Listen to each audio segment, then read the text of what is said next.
My husband's discovery of my affair led to an unexpected reckoning and the disappearance of my lover. I settled into my seat on the plane bound for home, gazing out the window as we ascended into the sky. After 3 decades, I was finally returning for good, a decision motivated by my love for my wife Lisa. I retrieved my trusty Zippo, a gift from her bearing the inscription, "To my beloved husband, Alan. Congratulations, Marine."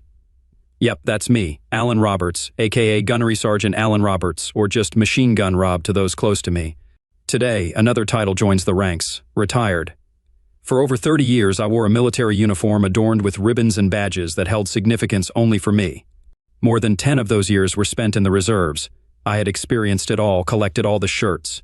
When Lisa and I tied the knot years ago, I was already in good shape, having met her on the roadside one day after work.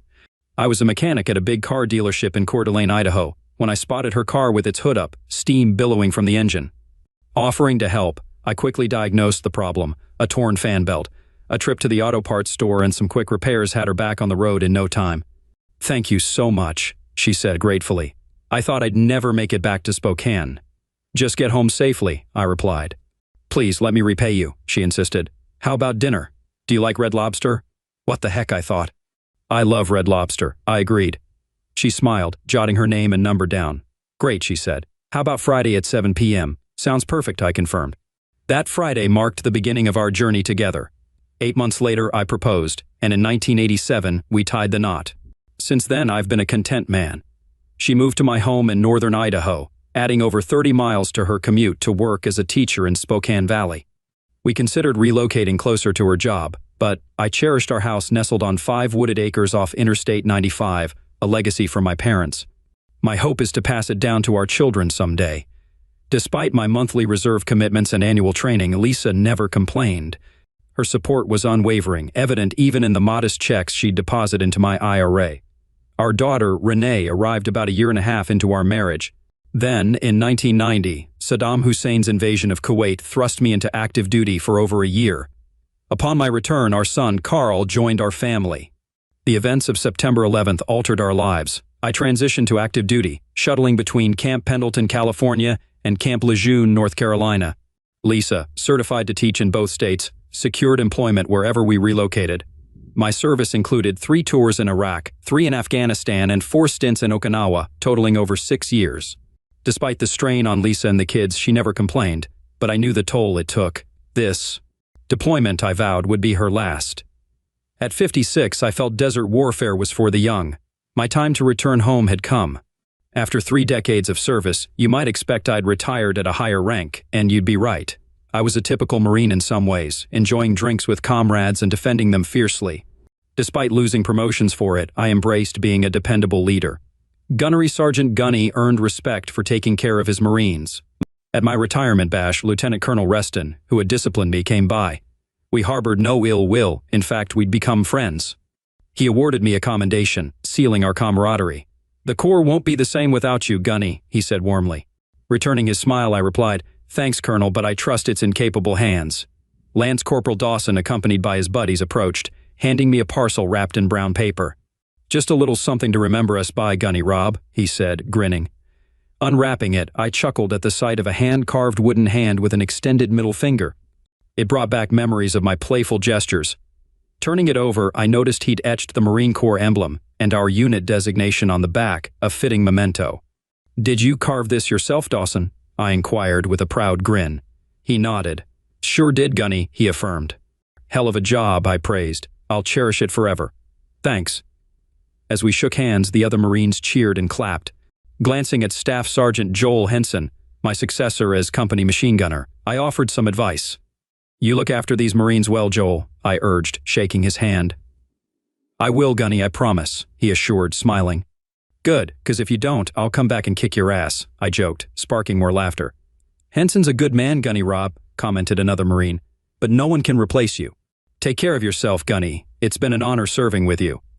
After exchanging farewells, I headed for the exit, where the driver informed me my gear was ready.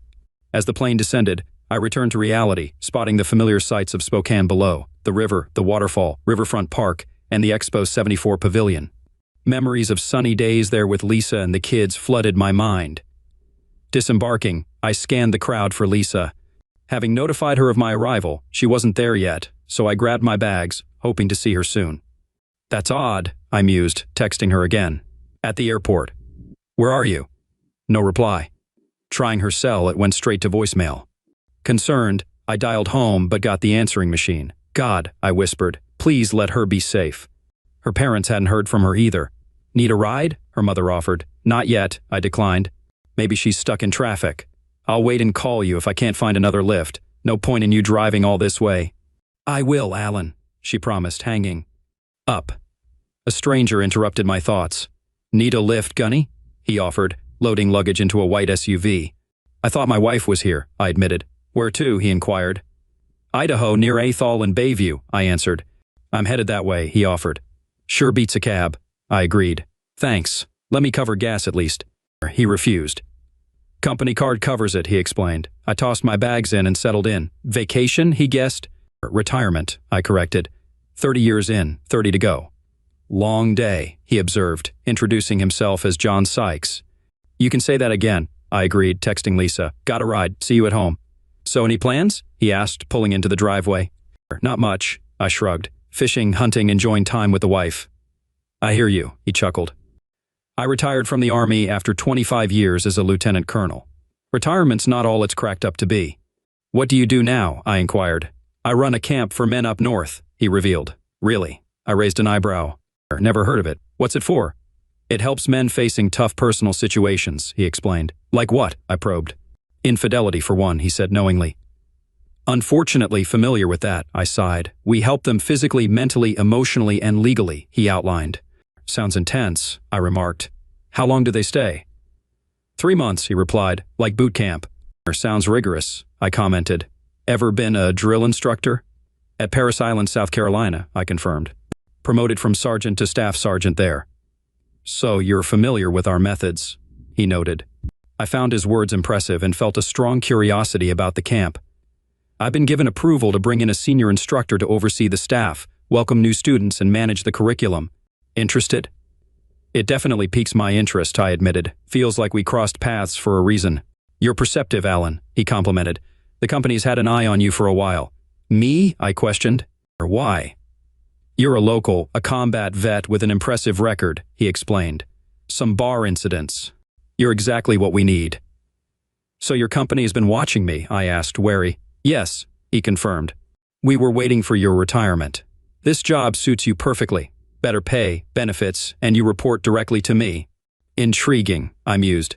But there's a catch, isn't there? You're right, he nodded, handing me a folder. Take a look inside. I found a report detailing my wife's affair with her school principal, Elroy McEnroe, spanning over 2 decades. Shocked, I watched the enclosed DVD. Where'd you find this? I questioned. I won't sugarcoat it, Alan, he replied. The company vetted you after my interest in hiring you. Part of that involved your family life. I assume you weren't aware. No clue, I admitted, taken aback. How do? You know it's been going on for 2 decades. Our investigators are thorough, he explained. They've got the latest gear. They pieced it together from conversations between your wife and McEnroe. She's been hiding it well, I muttered. It made sense now, her frequent visits while I was away. Half of the past 20 years spent with Elroy. Damn. A dreadful thought hit me. What about the kids? I asked. They're yours, he assured. How can you be sure? I inquired. Our investigators confirmed it, he assured. They matched your children's DNA to yours. I bet you had a feeling she wasn't meeting me at the airport, right? I confirmed. Investigators say they meet regularly after school, but once a week they go to your place for sex, then he drives home. That's been their routine while you're away. And tonight, they usually head to your house. Damn, I muttered. That's a 70-mile round trip just for a fling. How could she? John shrugged. It happens, he said. Long trips, time away from family. War changes people in ways we don't realize. It strains even the best marriages. The question is, what now? If all this checks out, divorce is my only option, I concluded. John nodded. Agreed, he said. What about him? I'd like to tear him apart, I admitted, but I won't risk jail. I'll find another way. All the details are in the report, John assured. He's married, 2 kids who are unaware of his affair with Lisa. You swear this is accurate? I pressed. Absolutely, John affirmed. If I doubted it, I wouldn't have shown you. I'm sorry, Gunny, you don't deserve this. Who does? I pondered. Well put, John agreed. We arrived at my house, nestled in a secluded area. You're really off the beaten path, he remarked, admiring the property. Thanks, I replied. My parents built it. Was hoping Lisa and I could retire here. Looks like it's just me for now. John handed me a business card. Call me when you're ready, he urged. Come to camp. We'll talk, introduce you around, give you a tour. We've got counselors too if you need. Serious about the job, but this comes first, he said, indicating the envelope. I nodded in understanding. Thanks, John, I said, for the trip, for the offer, for everything. I'll handle it. I promise you I'll be in touch. We shook hands and I got out of the SUV, grabbing my sea bag and clothes bag. He turned around and drove off, and I headed for the front door. I carried my things into the bedroom and put everything in its place, still in shock at what John had said. I noticed that everything was neat as a pin, just the way Lisa always liked it. She may be a cheating strumpet, I thought, but at least her house is clean. After putting everything away, I changed into my uniform, jeans and a t-shirt. I grabbed my folder and went downstairs. I needed to see what else was in that report. I pulled out the DVD and put it in the player. I turned on the TV and started the DVD. I saw Lisa and Elroy in a motel-like room. So when are you going to dump him? He asked. I don't know. Probably not until he retires, she replied. If you play your cards right, you could get half of his retirement checks and most of his savings and $401K, Elroy said. That was her plan, I muttered. Good thing I have the prenup she signed when we first got married. Dad had the form ready for me when he died. All I had to do was put her name on it. I had heard enough and pulled out the phone book. It wasn't too late, so I called and made an appointment with a family law attorney for the next morning. Going upstairs, I gathered some of her things and set the bags by the door. Screw her, I thought. If she wants to leave, I'll let her go. Afterward, I spent some time on the couch, reflecting on my life with Lisa. As far as I knew, things were fine between us. Sure, we had the same problems that every married couple has, but we always worked them out. I always thought that if she was going to cheat on me, it would be with someone much bigger than myself. But I couldn't imagine that she would settle for a marshmallow man. I even laughed out loud when I thought about it. However, in all the years we'd been together, I'd never once guessed that our lovemaking was causing her physical pain. She had never told me about it. What surprised and impressed me was that she was always trim, even after our children were born. I made my way to my office and opened the cabinet where I kept my indoor tools. There on a shelf was an unopened package of duct tape. There were 2 rolls in the package, and while I was looking at them, an idea popped into my head. I took the duct tape and the package of zip ties and closed the cabinet. I walked over to the weapon cabinet, opened it, and pulled out a .45 caliber pistol. After making sure it was empty, I went back to the dining room. I spread everything out on the table, made a sandwich, grabbed a beer, and sat at the table waiting for them to arrive. It was starting to get dark when I heard a car pull into the garage. A couple of minutes later, I heard the 2 of them giggling and talking as Lisa opened the door. Neither of them saw me sitting at the table until they entered the main part of the house. Lisa's eyes widened when she saw me at the table. Alan, she exclaimed. When did you get here? Didn't you get my emails and messages? She asked. Sorry, my phone battery died, she said. Things aren't what they seem, Alan, trust me. Really? I asked. You mean it's not you and Elroy getting ready to have fun in our bed? Elroy motioned toward me and I raised my weapon. He froze, his eyes widening and his face paling. There were no bullets in the weapon. Hell, the magazine didn't even fit in the pistol grip, but they didn't know that. Oh God, he screamed. Please don't do this. I noticed a wet spot in the lap of his pants and smiled. The idiot had wet himself. Shut up, creep, I said. You think you can entertain another man's wife for over 20 years and get away with it? I don't think so. Stand against the tree, I told him. Put your back against it, hands behind your back. I looked at Lisa. Tie him to the tree, I ordered. All I want to see are his eyes and nose move. She took the first roll and began gently applying it to his skin. Hurry the hell up, I commanded. She started running around the tree, dispensing tape as she went. When the first roll was used up, I tossed her the second and ordered her to keep going. By the time she was done, Elroy was attached to the tree in a cocoon of duct tape. Only his eyes and nose were visible. He was looking back and forth fearfully. I walked over to him and made sure he couldn't move, then I looked into his eyes, smiled, and pulled out my cell phone. I dialed his home number, which I had thanks to the report John had given me. McEnroe Residence, Judy said, picking up the phone. Judy, my name is Alan Roberts, I said. Is your husband Elroy here? No, he has a meeting with the teachers at his school, she replied. May I take a message and ask him to call you back? That won't be necessary, Judy, but thank you anyway, I said. I apologize for the deception. But the truth is that your husband is at my house with my wife, and I think you should come and get him. I saw Elroy's eyes grow even wider under the tape. What is he doing in your house with your wife? Judy asked. They were going to have sex but changed their minds, I replied. What? Judy yelled. Are you sure about that? Is this some kind of sick joke? No, ma'am, I said. It's not a joke. They've been having an affair for over 20 years. That idiot, she shouted. I'm going to kick his ass. God damn it, I'll come and get him. Where are you located? Idaho, east of Athol on Highway 95, I said. I'll send you directions. Thank you, Mr. Roberts, she said. I'll be there as soon as I can.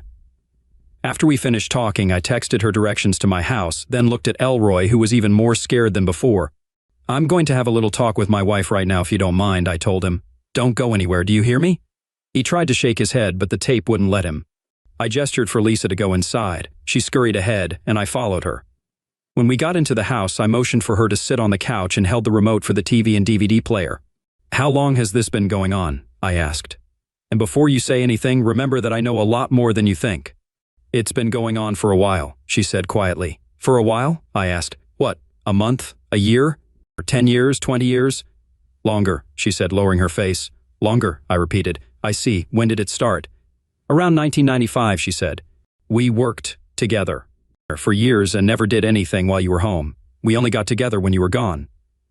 Including all those times I was sent overseas, I asked. She nodded. Yes, she said. I'm sorry.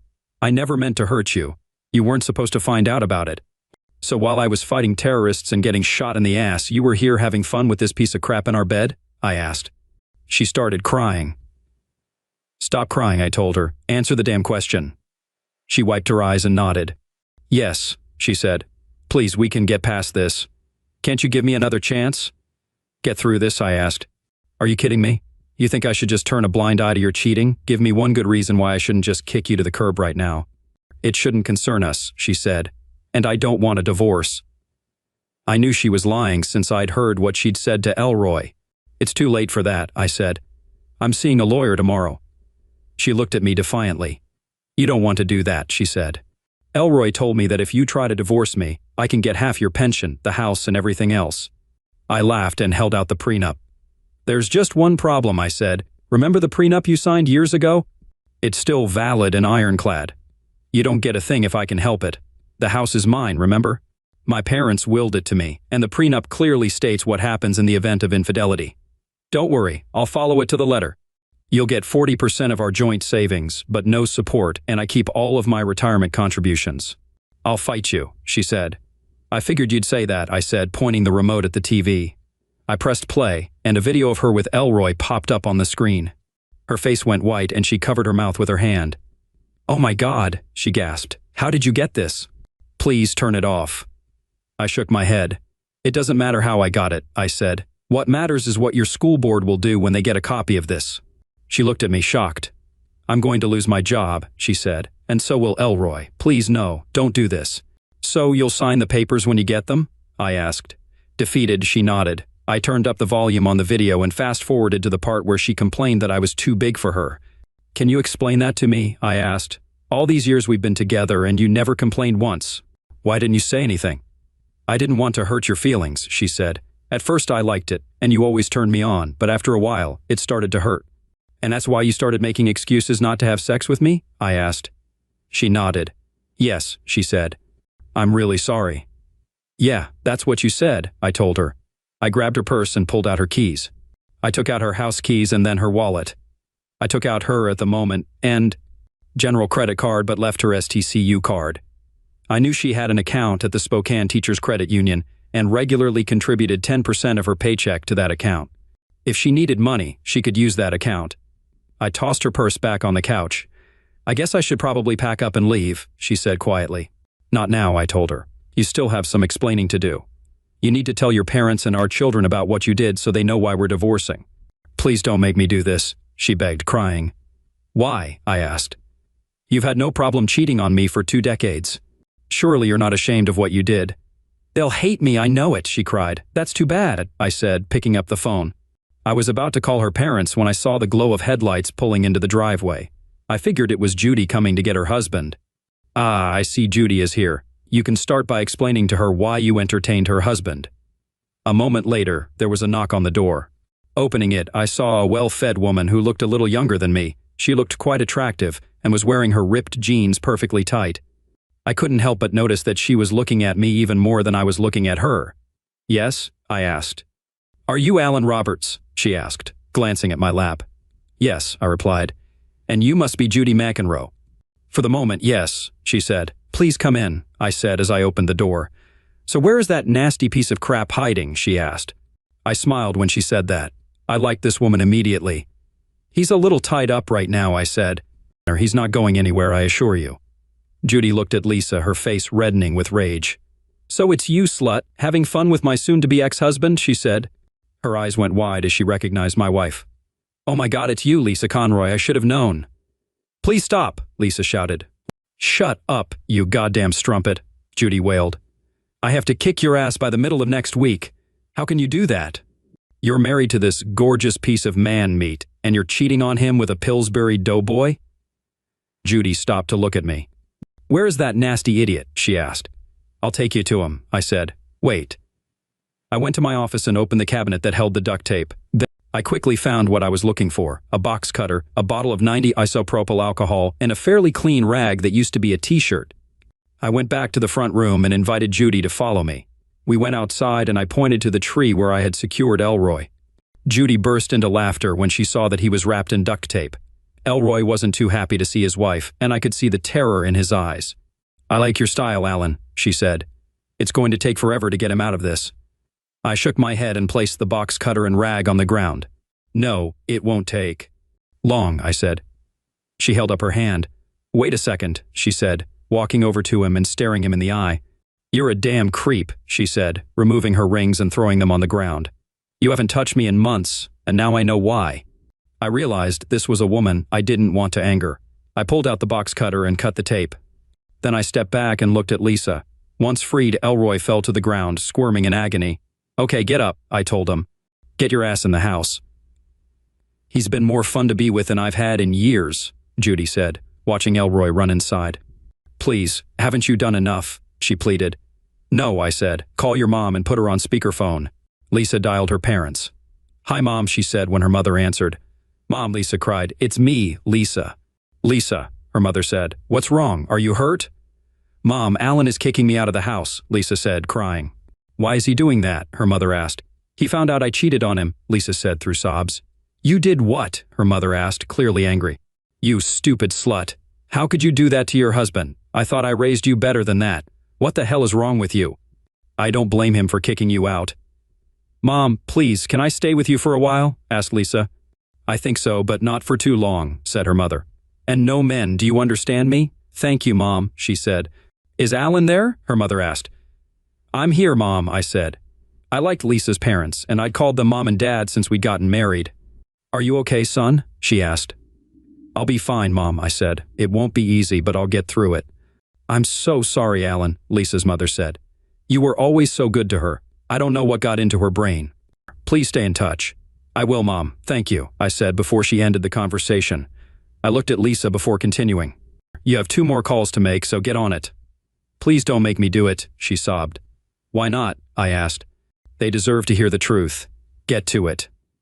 Trembling, Lisa picked up the phone and called our son, Carl. Hi, he said, picking up the phone. Hi, Carl, Lisa said. It's Mom. Are you okay, Mom? He asked. No, she replied. Your father and I are getting a divorce. What? He asked. It can't be. What happened? Did Daddy cheat on you or something? No, son. I cheated on your daddy and he found out, Lisa said. Mom, how could you? He asked. Is Daddy there? I'm here, son, I said. Before you ask, I'm fine. I just felt you needed to hear the truth. Your mother has been doing this for over 20 years. I only found out about it today. Oh my God, Dad, he said. I'm so sorry to hear that. I'm sorry, Carl, she said. Yeah, sorry you got caught, he said. Look, Mom, I can't believe you did that to Dad. I got to go. I'll talk to you later. Bye. He ended the conversation, and Lisa sobbed as she sat on the couch. One more call, I said. Lisa looked up, her eyes red and puffy. Please, I'm begging you, she said. No more. One call, I said. Make it. Trembling, Lisa dialed our daughter's number. The call went pretty much the same as the others, only Renee was far more upset than Carl. "You stupid slut," she said when Lisa told her what was going on. "I hope Daddy kicks your slimy ass to the curb." "He is," Lisa said.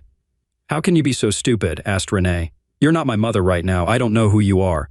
You better get your shit straightened out, or you'll never see your grandchildren. Don't call me ever again. Goodbye." Lisa sobbed uncontrollably as Renee wrapped up the conversation. "Are you beginning to realize the consequences of your actions?" I asked. "You completely destroyed 2 families with your selfishness. I hope you're happy." Lisa wiped her eyes as I spoke to her. "I told you I was sorry," she said. "Everyone hates me now." "Well, what you sow is what you reap," I said. "I think it's time for you to leave. I've already packed your toiletries and some of your things. You can make arrangements to come back later for the rest of your stuff." Nodding her head, Lisa went upstairs, picked up the suitcase and overnight bag I had placed by the bedroom door, and went back downstairs. Judy stopped her before she went out the door. "Wait a sec," Judy said. "So if I got this right, your hubby's been cozying up to mine for over 20 years? Lisa glanced down, bashful. "Yeah," she murmured. "Well then, I guess you won't mind if I poach your man," Judy smirked. "Been ages since I've been with a real man, and yours seems pretty comfy." Judy glanced at me. "So what do you think? Up for a little payback?" Lisa dropped her suitcase, tears streaming down her face. "You wouldn't, would you?" she pleaded. "Please don't do this to me." "I don't know," I shrugged. "It's the best offer I've had lately. Plus, why should cheaters have all the fun?" Judy chuckled. "I guess you've got a point." "Lisa," I conceded. "No, you don't, slut," Judy retorted. "Oh, and remember to take out the trash," she added, grabbing Elroy's collar. She stared at him for a moment. "Don't step foot in the house. I don't care where you sleep, car or motel, it's up to you. I never want to see you again, idiot." "Lawyer appointment tomorrow, clear?" He nodded obediently. "Crystal," he muttered, making for the door. Lisa glanced at me one last time. "Sorry, Alan," she said, "for everything. Goodbye." With that, she turned and left out of the house and out of my life. We watched as Lisa drove off, my eyes moistening. "You okay?" Judy asked. "Yeah, just something in my eye," I said, wiping it. "Crap," she murmured, smiling. I chuckled. "So how do you walk away from 30 years, I wondered. Open up to new possibilities, Judy advised. I nodded. "You really didn't know any of this?" she asked. I shook my head. "Nope, just found out today. She was at it while I was on a trip. What about you? Did you know about him?" she inquired. "Had my suspicions," I admitted. Her perfume on him, on his clothes. Never caught him, though. Figured it might come to this. "What's your next move?" I asked.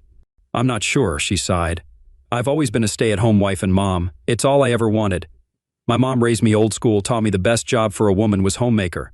I married straight out of high school, never had a paying job. Just wanted to keep my husband happy and raise my kids right. But I'll figure it out." I nodded, confident she'd bounce back. "Did you mean what you said earlier about love and all?" I inquired. She chuckled. "Would you like to stay over?" I offered. "Are you sure?" she questioned. "I'd enjoy the company," I assured her. "I suppose I wouldn't mind," she agreed. That night, we made love. Before sleep, I asked, "Why'd you stick with him then?" "Believe it or not, I loved him once," she admitted. "He was good to me and the kids. And you loved your wife too, right?" "Yeah, I did," I acknowledged. "Part of me probably always will, but I won't tolerate her cheating." "I feel the same," she agreed. "To me, the marriage is done."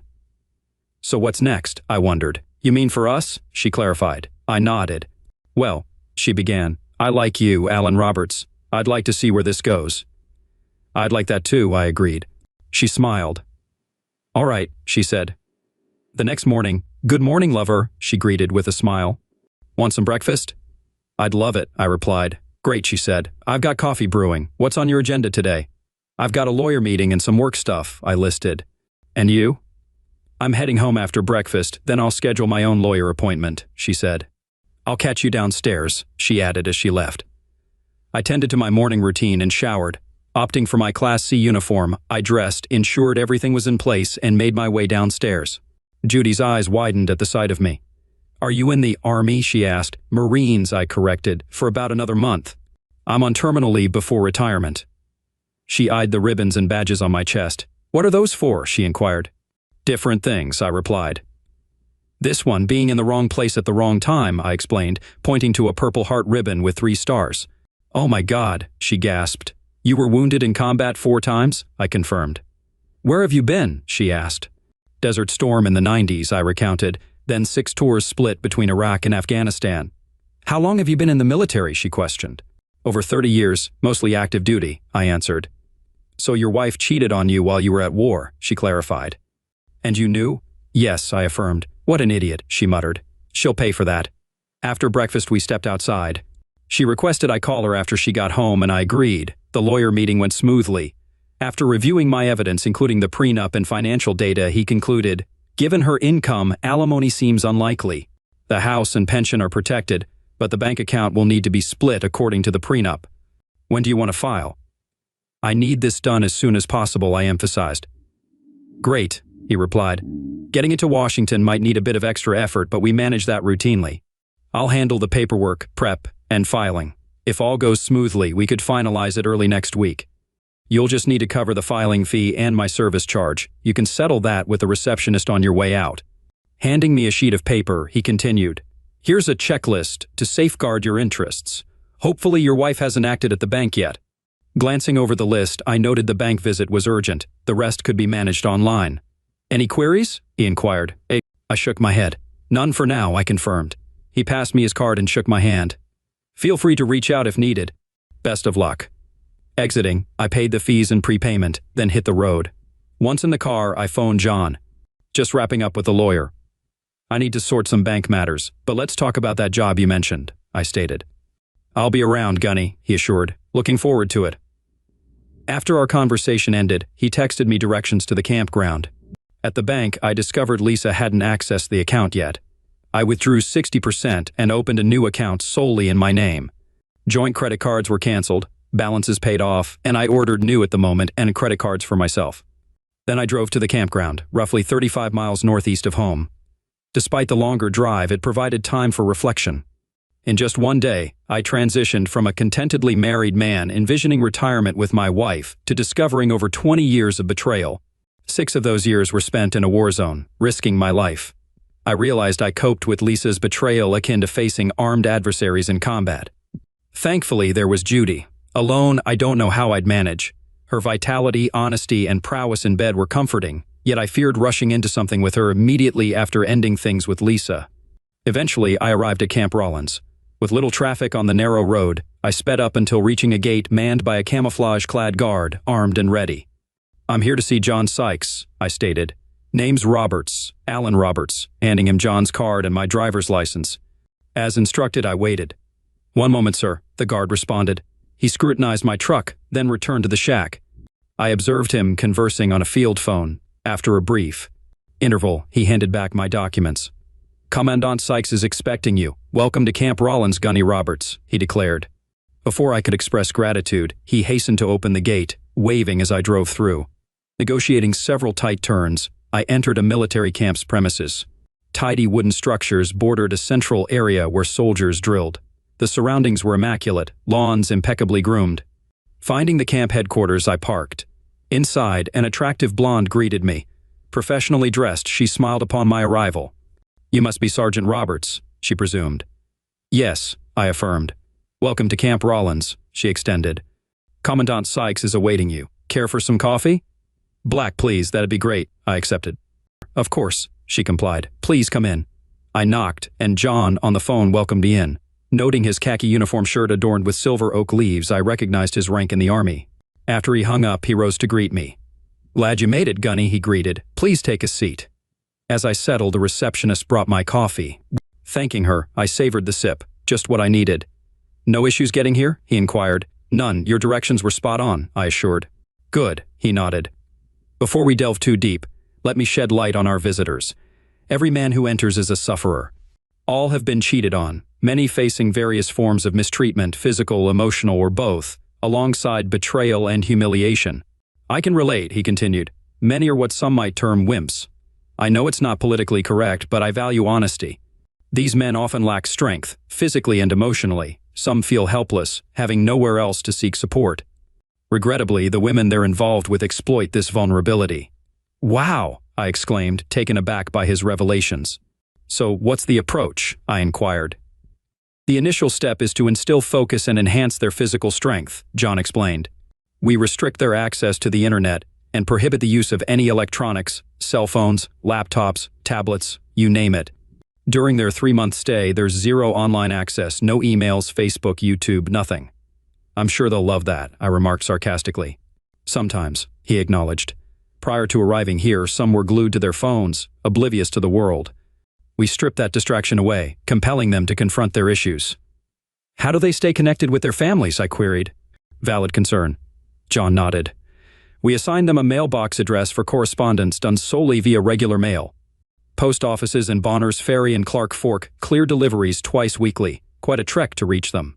We aim to prevent any disruptions from spouses, he continued. We've got armed guards, helicopters, and an electronic security perimeter encircling the camp. Anyone attempting unauthorized entry will know. Any incidents of breach? I probed. There have been attempts, John disclosed.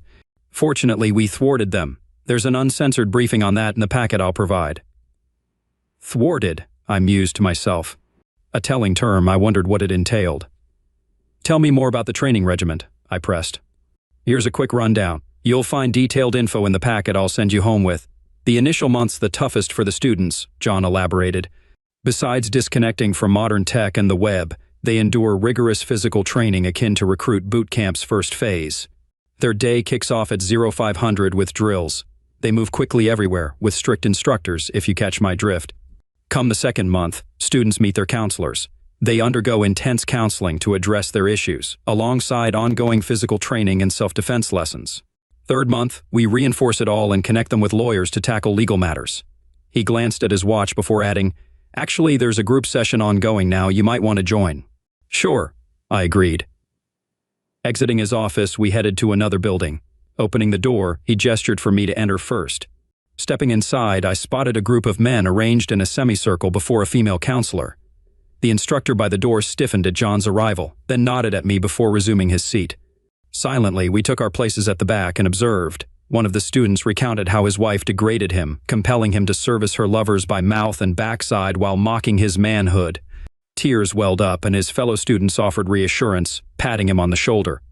Glancing at the instructor, a burly man with sergeant chevrons, I noticed his composed demeanor, though his clenched jaw betrayed his anger as the student sobbed.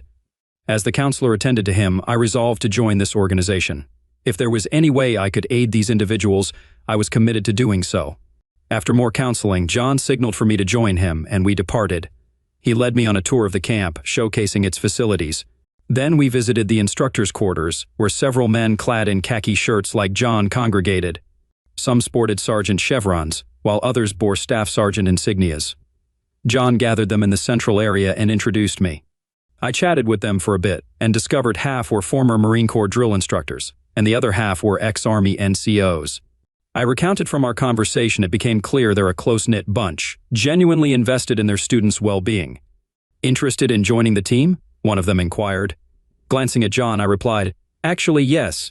John grinned, then announced, I've asked Alan to be our new senior instructor. He's on terminal leave for now, but I'd like him to spend some time here, getting acquainted with everyone. The others nodded in agreement. Welcome aboard, Gunny, one said, shaking my hand, echoed by the rest.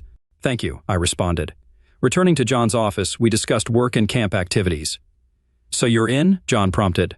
I nodded. Yes, John, I affirmed. He smiled, shaking my hand. Welcome aboard. Curious, John queried, why'd you decide to join us? After hearing that man's counseling session, I explained. I realized these things actually happen. I used to think they were just internet stories. Yeah, John acknowledged. It's more common than people realize.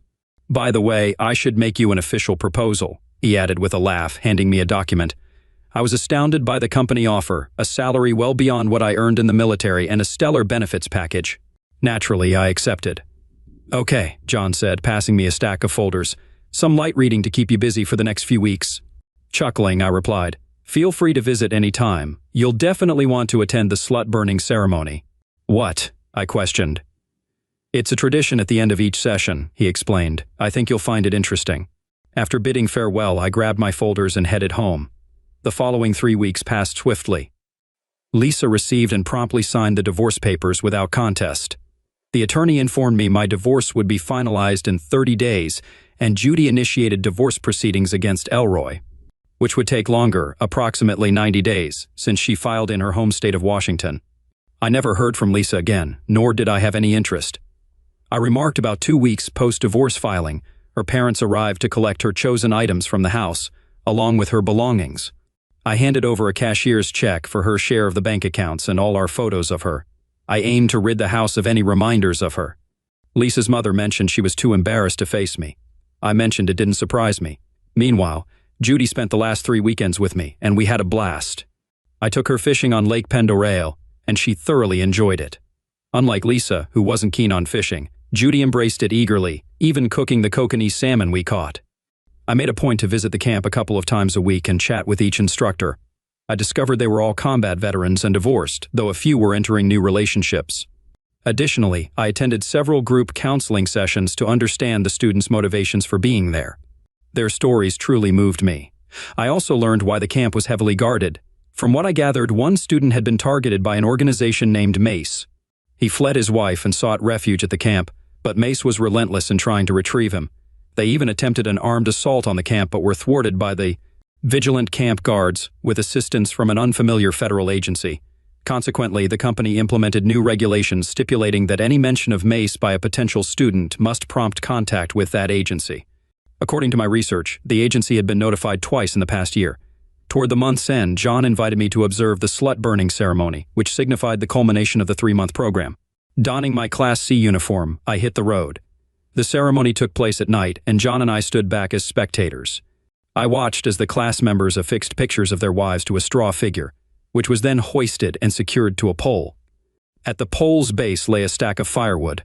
One of the students was called forward and handed a lit torch. "Set the wood ablaze," instructed the teacher. "Sir." "Aye, aye, sir," responded the student, igniting the stack of wood. Flames swiftly consumed the straw effigy. The students chanted fervently, "Burn, burn, burn." As the figure incinerated, they erupted in a frenzy, fists raised, howling and chanting. Upon its collapse, they danced, chanted, and some even relieved themselves on the remnants. This spectacle continued until the figure was reduced to ashes. "What's the purpose of all this?" I inquired, turning to John. "This ritual offers the men closure," he clarified. "It allows them to release their inner turmoil without resorting to violence against their spouses. Tomorrow, they'll graduate equipped to confront life's challenges. Just imagine, 3 months ago they arrived as broken individuals. Tomorrow, they depart as reinvigorated men." I nodded, comprehending. Briefly, I pictured Lisa symbolically bound and consumed by flames. The notion brought a subtle smile to my lips. "How are things at home?" queried John. "Progressing well," I responded. "The divorce will conclude soon." "How are you coping?" he inquired. "I'm managing," I assured. "Better than expected." "Good to hear," he remarked. "Your break ends in a few days, yes?" "Yes," I acknowledged. 3 days, precisely." "Wonderful," he enthused. "I anticipate your readiness to meet our new students. They arrive in 4 days and you'll need this," he added, offering me a small box. Inside gleamed a set of polished metal chevrons. "Are you a sergeant major?" I inquired, surprised. "Yes," he confirmed, smiling. "This signifies your role as a senior instructor. Congratulations." "Thank you," I acknowledged, grinning. "No," he countered, "thank you." Over the next 4 days I spent time with Judy. Elroy offered to buy out her share of the house, which she agreed to. It seemed he intended to move Lisa in, prompting Judy's eagerness to depart. I suggested she move in with me, and she readily accepted. Consequently, I rented a trailer, facilitated her move, and settled her in with me. While it would be snug initially, I was confident we could manage. Judy observed as I prepared for my first full day at camp, providing a lavish breakfast and a farewell kiss as I departed. "Keep up with them," she urged, smiling. "I will," I affirmed. Uncertain of where my relationship with Judy would lead, I was open to exploring it. Thus far, she had effectively filled the void left by Lisa, and I couldn't recall feeling as content. Arriving at the campground, I checked my appearance in the mirror, adjusted my gear, and stepped onto the porch overlooking the group of men on the trail. "Oh my God," I exclaimed, scanning the small cluster of men gathered in the parking lot. "How in the world do they anticipate me molding men when they don't even send me proper human beings to start with? Remove this pathetic lot from my sight and begin processing them before I lose my temper." "Yes, Sergeant," the man acknowledged, ushering the group toward processing. As they departed, I pivoted and spotted John, his grin stretching from ear to ear. "Excellent job," he praised. "Welcome to Camp Rollins."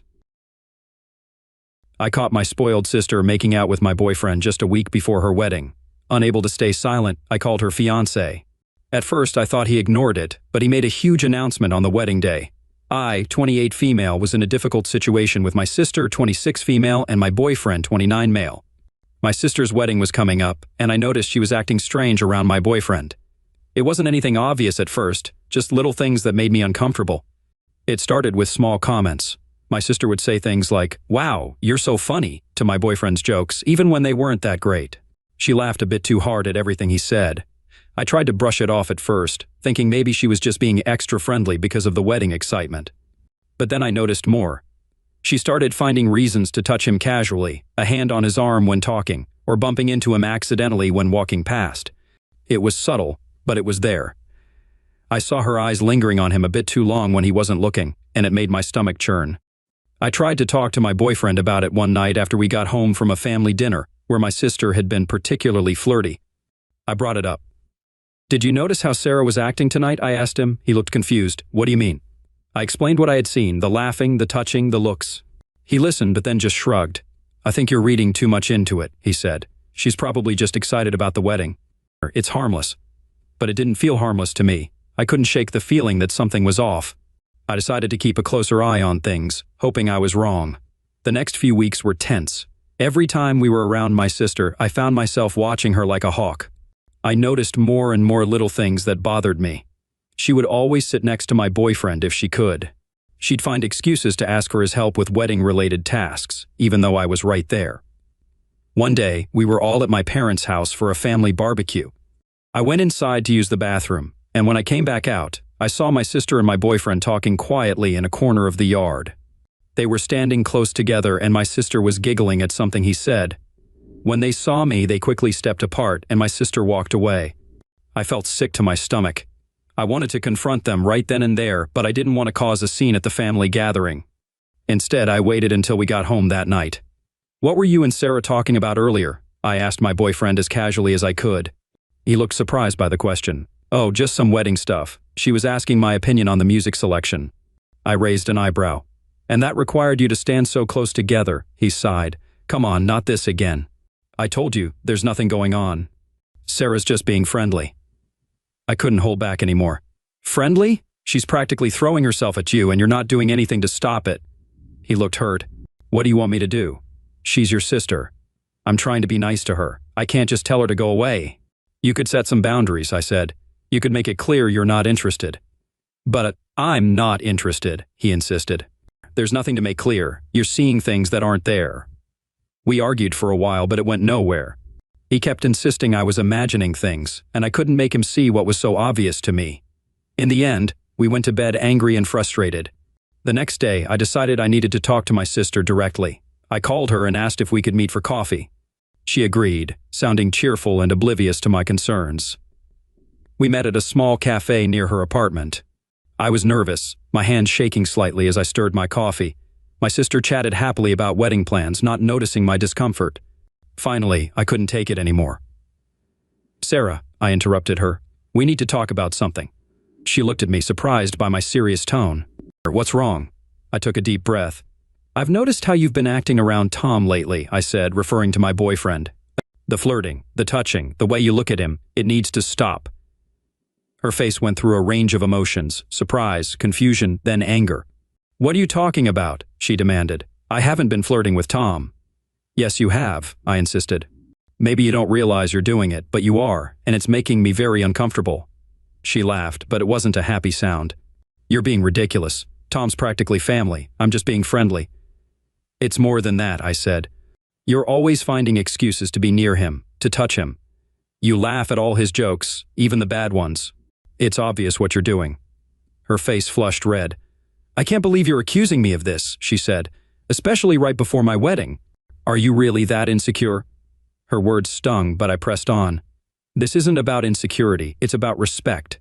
You're crossing a line and it needs to stop." She stood up abruptly, her chair scraping loudly against the floor. "I'm not going to sit here and listen to this," she said. "You're being paranoid and ridiculous. If you can't trust your own sister, that's your problem, not mine." She stormed out of the cafe, leaving me sitting there alone. I felt awful. Had I made a mistake? Was I really just being paranoid? When I got home, my boyfriend was there. He could tell something was wrong as soon as I walked in. "What happened?" he asked. I told him about my conversation with Sarah. As I spoke, his face grew more and more concerned. When I finished, he sighed heavily. "I think you've made a big mistake," he said. "Sarah's going to be really hurt by this, and right before her wedding, too." I felt defensive. "So you're taking her side?" He shook his head. "I'm not taking sides. I'm just saying I really don't think Sarah was flirting with me. And even if she was, which I doubt, confronting her like this wasn't the way to handle it." I felt tears welling up in my eyes. "So what was I supposed to do? Just ignore it?" He came over and put his arms around me. "You could have talked to me more about it, or maybe talked to Sarah in a less accusatory way. Now she's probably going to be upset with both of us, and it's going to make the wedding really awkward." I pulled away from him. "So this is all my fault?" He sighed again. "I didn't say that. I just think you may have overreacted a bit." We argued some more, but it was clear we weren't going to agree. Eventually, he went to bed, leaving me alone with my thoughts. The next few days were tense. My sister wasn't speaking to me. My parents called, wanting to know why Sarah was so upset. I tried to explain, but I could tell they thought I was overreacting too. The wedding was getting closer, and I didn't know what to do. I was supposed to be a bridesmaid, but now I wasn't sure if Sarah even wanted me there. My boyfriend was still invited, and he said he thought we should both go to show there were no hard feelings. But the thought of watching my sister walk down the aisle, knowing how upset she was with me, made me feel sick. I tried to call Sarah a few times, but she didn't answer. I left voicemails apologizing, saying we needed to talk, but she never called back. I even went to her apartment, but she wouldn't open the door. As the wedding day got closer, I felt more and more anxious. My boyfriend kept telling me to relax, that everything would blow over, but I wasn't so sure. I had a nightmare where I showed up at the wedding and everyone turned to stare at me, whispering and pointing. I woke up in a cold sweat. Update: things got worse after my confrontation with Sarah. She told our mom about my accusations, and Mom was furious with me. She called me, yelling about how I could be so selfish and paranoid right before Sarah's wedding. "How could you accuse your own sister of such a thing?" she demanded. I tried to explain my side, but she wouldn't listen. She told me I needed to apologize to Sarah immediately and fix this mess. The tension in our family was unbearable. Sarah still wouldn't speak to me, and now my parents were upset too. My boyfriend Tom kept insisting I was overreacting, which only made me feel more lonely and frustrated. A week before the wedding, I went to my parents' house to try and smooth things over. As I approached the front door, I heard muffled voices from the side of the house. Curious, I walked around to the garden and froze in shock at what I saw there. Partially hidden behind a large shrub were Sarah and Tom. They were locked in a passionate embrace, kissing deeply. Tom's hand was under Sarah's shirt, and her legs were wrapped around his waist.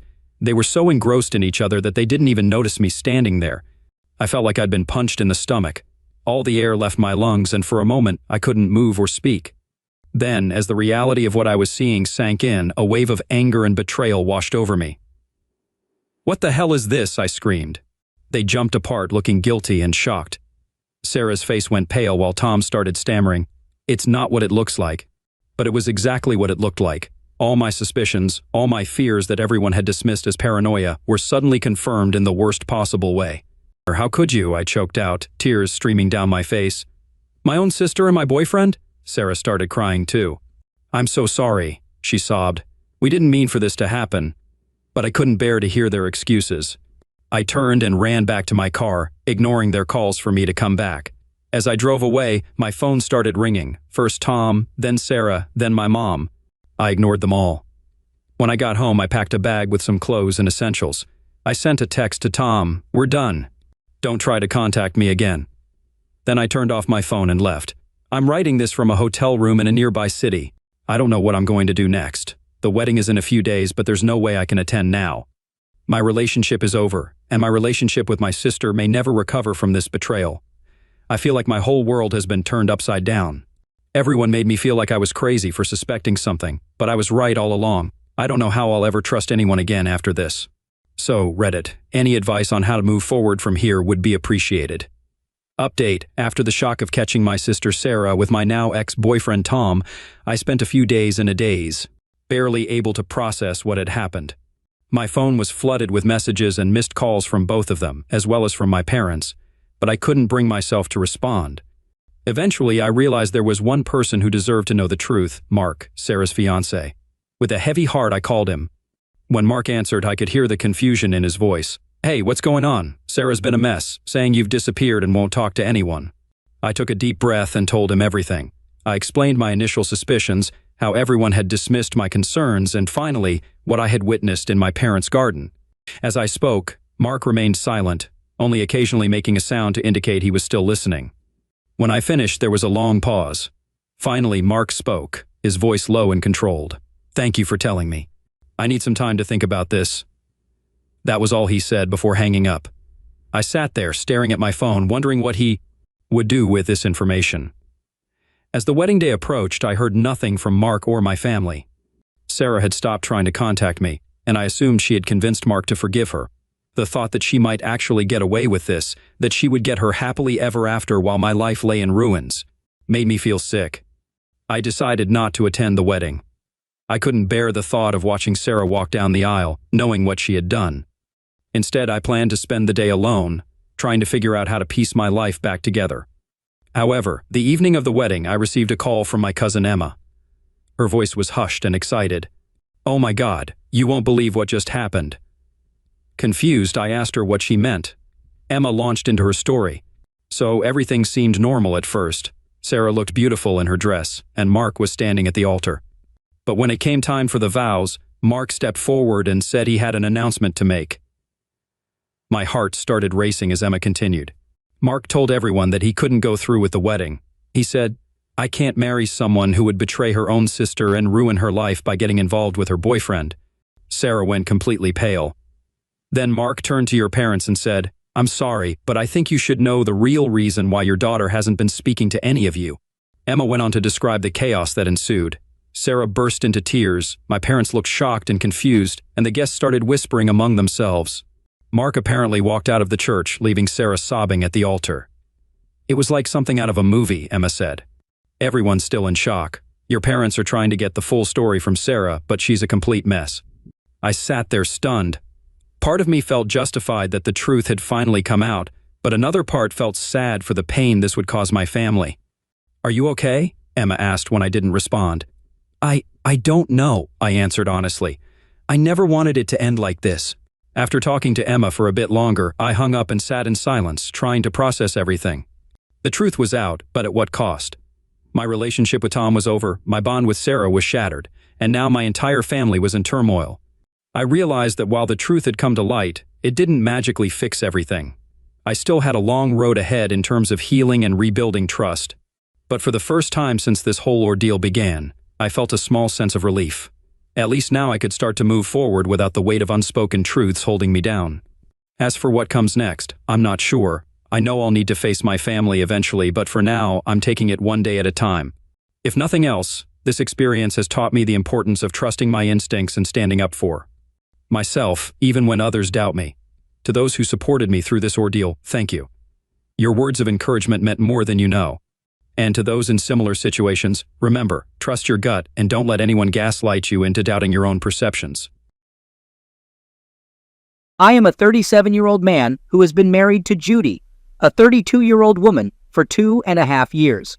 It's tough to pinpoint a single moment that defines everything that has happened so far, but I believe things took a turn for the worse after that annoying phone call. I was in the living room, watching football highlights I missed from the previous day, when my wife's phone began to ring. Annoyed by the ringing phone disrupting the game commentary, I brought it to her in the kitchen and asked her to handle the call. Then, the phone rang again, and she seemed ready to confront the caller. Since both of us worked in the corporate world, Judy had a rule of not letting work intrude on our home life. She thought it was important to separate our professional and personal lives. She maintained her privacy and encouraged me to do the same. She never answered work-related calls on weekends and preferred to handle urgent matters via email. I walked towards the kitchen exit, half expecting her to explode, but it didn't happen. She fell silent, and her expression changed. It wasn't until dinner that she revealed what the phone call was about. "They're transferring us out of state," she said. "Transfer? Why? Where?" I inquired. As soon as those words left my mouth, I realized the situation. I had previously mentioned the company's expansion. Apparently, the board wanted to relocate employees to oversee the branch's development, she explained. I understood how transfers worked, but they typically didn't transfer married individuals without their consent. Judy hadn't requested the transfer. I suggested she decline it, but she explained that it came with a promotion, the one she had been working towards her entire career. It was becoming clear what the situation was.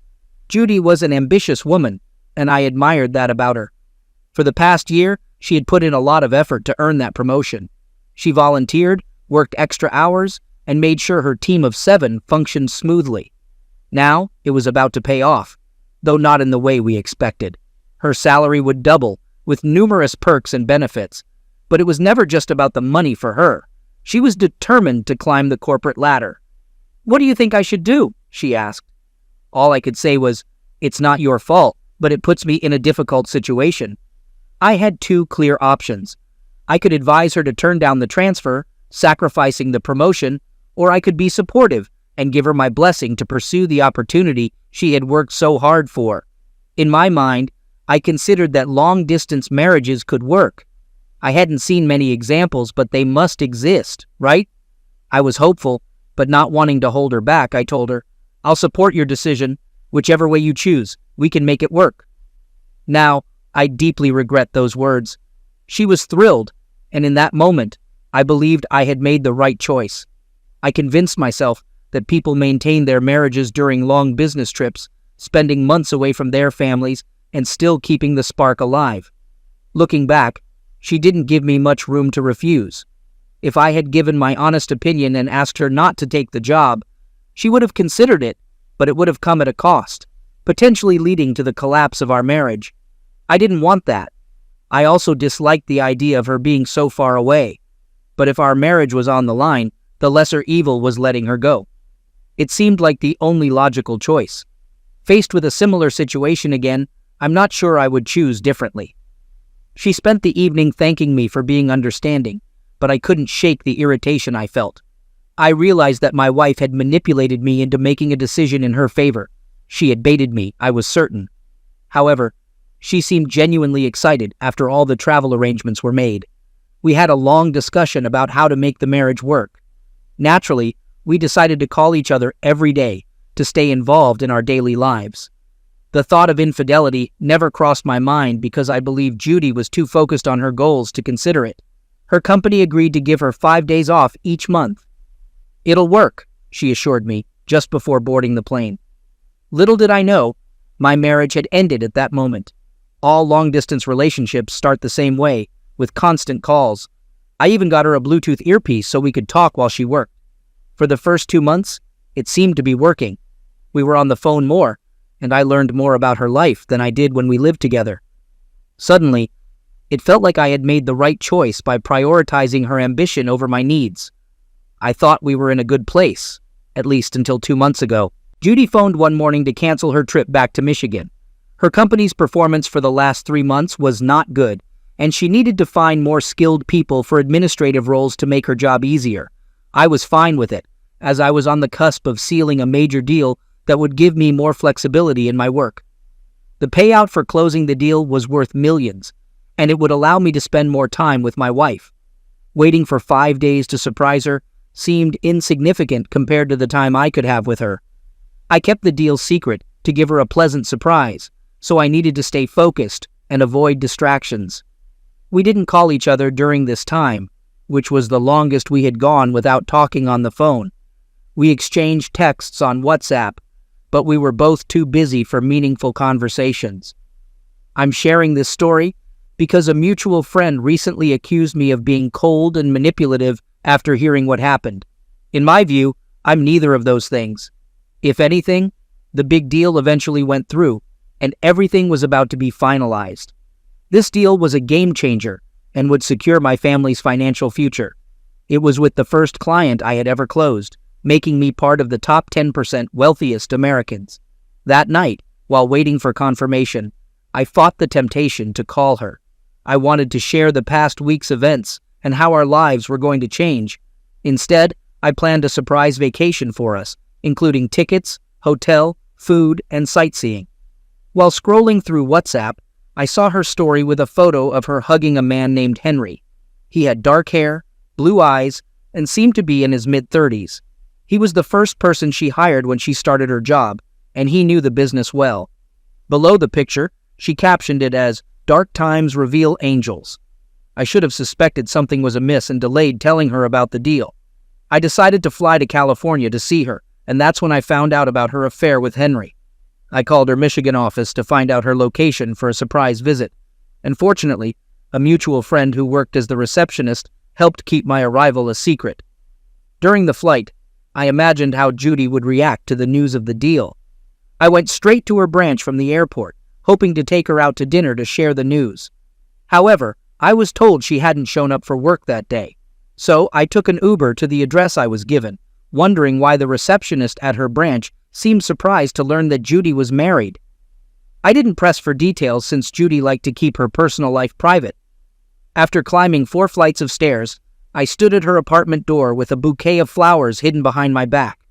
Just as I was about to knock, I heard her moan and someone saying, "Keep going." My heart sank. It only took 5.5 months for her to cheat on me. I was consumed by anger, which threatened to overwhelm my rationality, but I made an effort to stay quiet. I left her apartment and drove back to her office to ask the receptionist not to mention my visit, and I gave her a $100 tip. I also stayed in a nearby hotel to keep an eye on her. During the week that followed, I trailed her in a rental car, and she didn't suspect a thing. She followed a pattern between work, yoga, and her apartment, making it easy for me to monitor her movements. This is how I realized she spent a lot of time with Henry, and it wasn't difficult to figure out he was the one she was having an affair with. I tried calling and messaging her during this time, but she used work as an excuse and pleaded for space to sort out her professional life. It was at that moment I decided not to let her manipulate me any longer. I prepared divorce papers and waited for her to return home with Henry. It seemed like they spent most of their time in bed, because as soon as I arrived at her door, all I could hear were moans and grunts. I unlocked the door quietly and entered her bedroom, recording with my phone. It was gross to watch, but I recorded a full minute of their night out before revealing myself. At that moment, as she scrambled for clothes, I felt empowered, though it was a sad and painful experience. Her distress when I told her I'd share the video with her colleagues and family unless she signed divorce papers justified my actions. She begged for forgiveness, claiming she'd resign and seek therapy, but I was repulsed by her. Who wouldn't be? Every time I saw her, I couldn't shake the image of her with Henry, which made me want to vomit.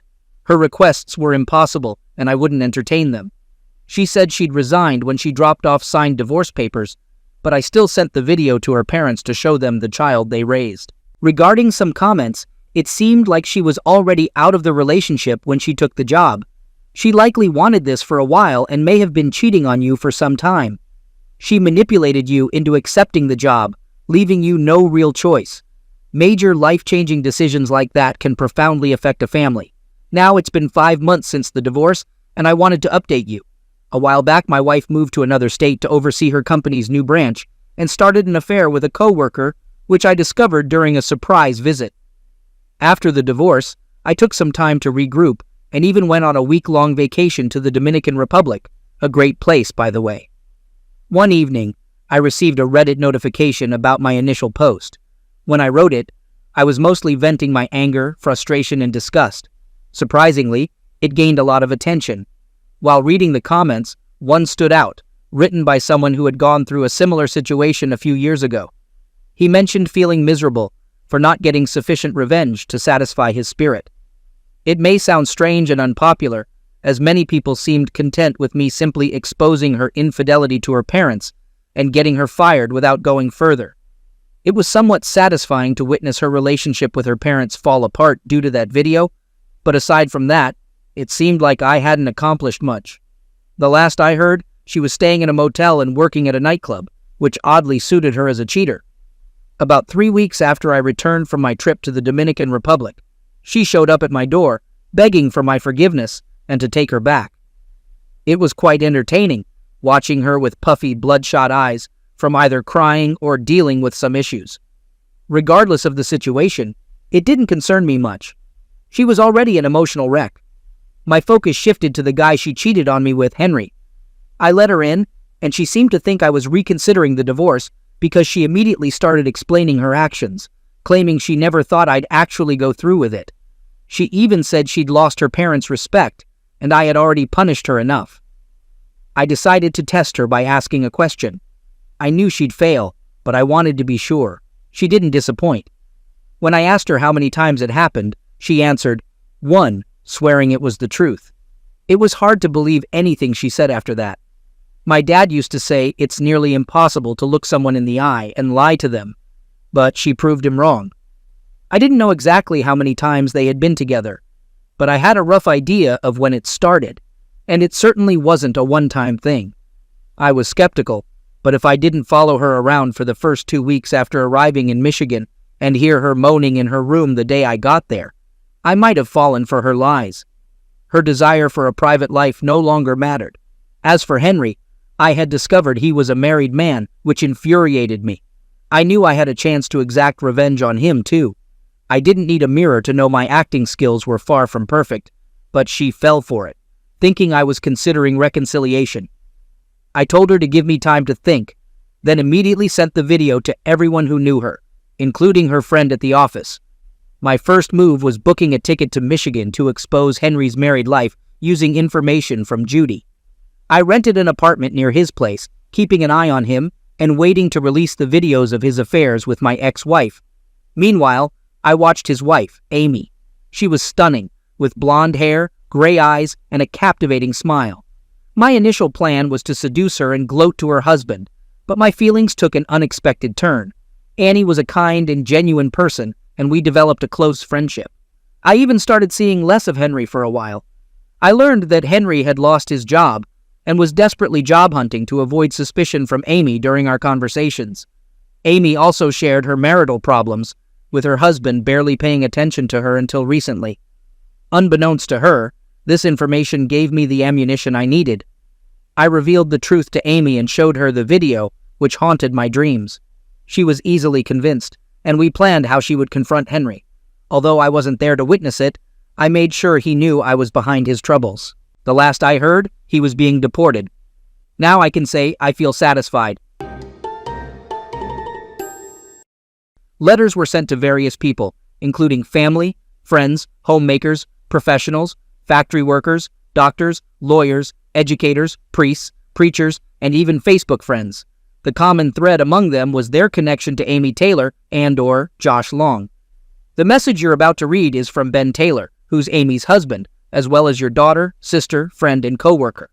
I realize that most of you may not know me, and I appreciate your time. I have some information about my beloved wife and her friend, information that some of you might already be aware of or suspect. I've made the choice to eliminate all uncertainty and share what I know. I'm aware that many of you may not like it. Some might even hate it, or even me. However, I'm prepared to face the consequences. Please take a look at the first attachment. There's a picture of Amy and Josh sharing a passionate kiss on the screen. The caption says, "Foreplay." This photo was taken 3 months ago at her company picnic. They believed they were discreet, but my friend, who was searching for his children, witnessed it. He took some pictures and gave them to me, thinking I might need them.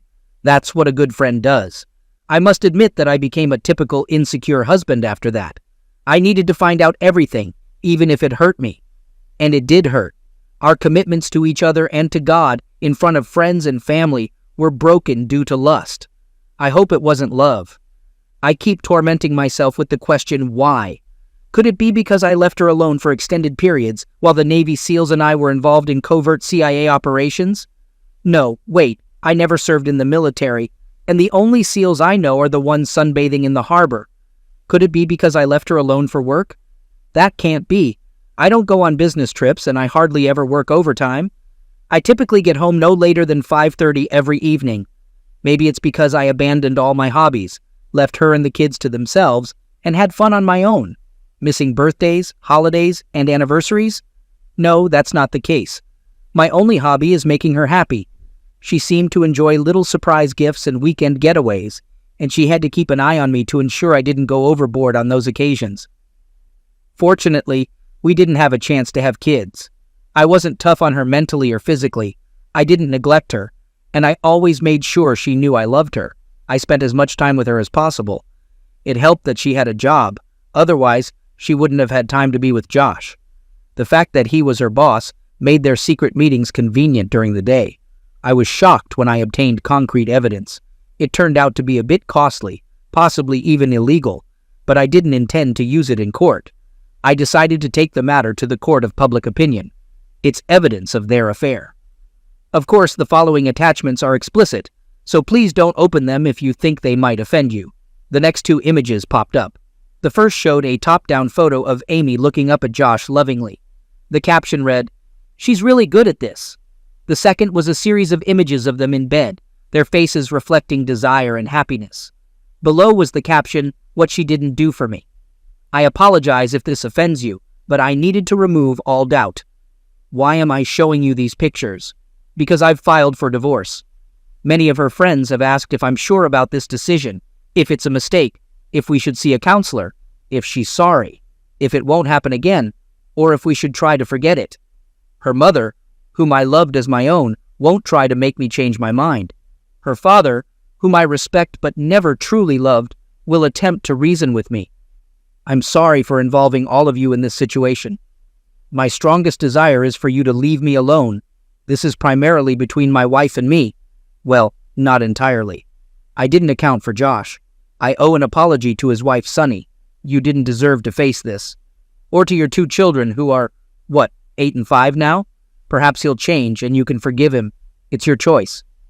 I also apologize to his company and its senior management for involving them in the impending lawsuit. In the end, all their meetings occurred in their office. I believe the supply staff now knows why there's a couch in his office. Just a suggestion. If you're giving that couch to someone else, make sure it's thoroughly cleaned first. I may not be able to use these pictures, but my attorney can obtain statements from their co-workers. I highly doubt they'd take responsibility for the company. In any case, many people will have difficult times ahead. To sum it up, here's why I chose to handle it this way: to eliminate all uncertainties and not waste any more time. After all, a picture is worth 1,000 words, isn't it? Amy is about to be served with divorce papers, and it should happen any moment now. I'll try to start a new life without her. Amy, I'm sorry if I couldn't meet your needs. If, from the beginning, you had told me about your feelings for someone else and left, it would have hurt me, but I would have respected your decision. Instead, you chose to have your cake and eat it too. Well, the cake is gone, Amy. I'm pretty sure you'll regret it, or maybe not. Maybe you're relieved I found out so you and your lover can live as you wish. It's over between us. I've moved out, taken what I needed, and everything else is yours. All communication will go through my lawyer, and I've made up my mind never to speak to you again. I don't want explanations. I don't want to know why. I don't want to hear about second chances, as I won't even consider them. Go ahead, Amy. Leave me be. The entire office was shaken when Amy let out a scream and fainted at her desk upon seeing a picture of Josh with a knife through it. Co-workers rushed to help her, and soon the news spread. An email containing the shocking information had been discovered by one of the administrators. Work came to a near standstill. Josh, unaware of the commotion, was startled to see the HR director standing at the door. "Is it true?" the director asked without preamble. "Is what true?" Josh replied, baffled. The director entered the room and closed the door behind him with a slam. "Is it true that you and Amy have been having an affair here in the office?" Josh turned pale, and the director could see he might faint. It was a clear confirmation. "You've been a fool. Do you realize the damage you and Amy have caused? Many of our major clients are religious charities. How do you think they'd react to the news that two of our senior employees engaged in inappropriate conduct on company premises during working hours?" After a brief pause, the director continued, his breath heavy. "I've just come from a meeting with senior management. The CEO called and demanded verification. He's already received calls from the Archbishop, the president of a Baptist charity, and Rabbi Friedman. Things are not looking good." He paused again and stared at Josh. "I want you out of here in 15 minutes. You are suspended pending an investigation. No, wait, make it half an hour. As we speak, Amy is being escorted out of the office, which you haven't seen yet. Check your email for the message her husband sent," the director added as he left. Josh's hands trembled as he hit the button. What had started as a casual secret affair was now causing chaos in their lives. He had hoped it would remain fun and hidden from everyone, but their feelings for each other had intensified, leading to promises that their spouses wouldn't discover their infidelity. He realized that Sunny, Josh's wife, must be in a desperate situation. "Oh my God, Sunny!" he exclaimed loudly and quickly dialed her number. To his surprise, she answered the call, seemingly calm. Maybe she hadn't seen the email yet. Her voice, cold and emotionless, broke the silence. "Is it true?" she asked. "Is what true, sweetheart?" Josh replied, aware that he had no other option. "Josh, you have one chance to tell me the truth. Just one. If you deny it and I catch you in a lie, our conversations will be handled by lawyers." "So, is it true?" The walls were closing in on him, and he loved her, but he had no choice. "I'm so sorry, honey." "Yes, it's true," he confessed. But she cut him off abruptly, her voice sharp and unyielding. "I'm packing 2 suitcases with your favorite things. They'll be in the garage. Come get them while I pick up the kids from school. I'd go myself, but at least one of us has to act like the responsible adult here, especially when there are kids involved. For now, I'll tell them you had to leave for a business trip. Understand one thing. If I decide not to attempt to salvage everything, you'll be the one explaining to our kids why Dad doesn't live here anymore. They won't understand now, but they will in a few years. I hope it doesn't push them away from you. I'm leaving. Please don't attempt to reach out to me. If I decide to, I'll initiate the contact." There was a moment of silence that seemed to stretch for an eternity. Then came a piercing scream. "Damn you!" she yelled before abruptly ending the call, leaving him staring at his phone like a snake before he let it slip from his grip. Almost immediately, the phone began to ring.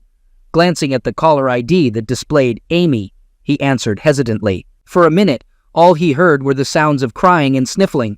Then she spoke, her voice so hushed he could barely recognize it. Josh, what are we going to do? He's my life. We were planning to start a family next year. I can't bear to lose him. I can't." For the 20th time that day, he was overwhelmed with a profound sense of sadness.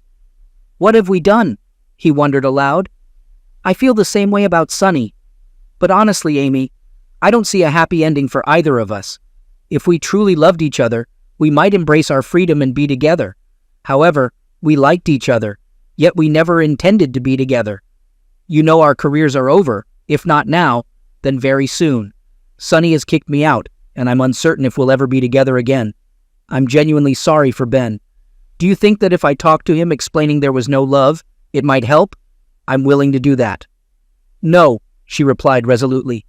"I believe the best thing for you right now is to keep as far away from us as possible. Every time he sees you, he'll remember what we did. He's never been violent, but he's never been hurt like this. I'll speak to you later, only if I believe it's a good idea." She paused briefly before adding, "No, I don't think it's a good idea. All they need to do is discover that we're communicating, and that would undermine everything we're trying to rebuild." "I'm sorry it has come to this, Amy. You know I never meant to hurt you." "I feel the same way," she replied with a sigh. "I hope things work out with Sunny. I know how much you love her. I can't believe we were ever that foolish. Goodbye, Josh, and good luck." With that, she hung up, leaving Josh alone with his thoughts. As promised, Ben never spoke to Amy again. He remained uncooperative, refusing negotiations and court-mandated counseling sessions. Instead, he opted to face a contempt charge, turning up at the office to be served with the charge by the jail. Confused police officers took his statement, and after no arrest warrant was issued, the judge expressed skepticism but sent him to jail over the following weekends, releasing him on Sunday nights so he could attend work. Amy eventually canceled the counseling sessions, admitting defeat. The divorce proceedings dragged on for nearly a year. Amy still harbored a flicker of hope that Ben would return, but when her mother saw an announcement of his upcoming wedding, she gave up hope.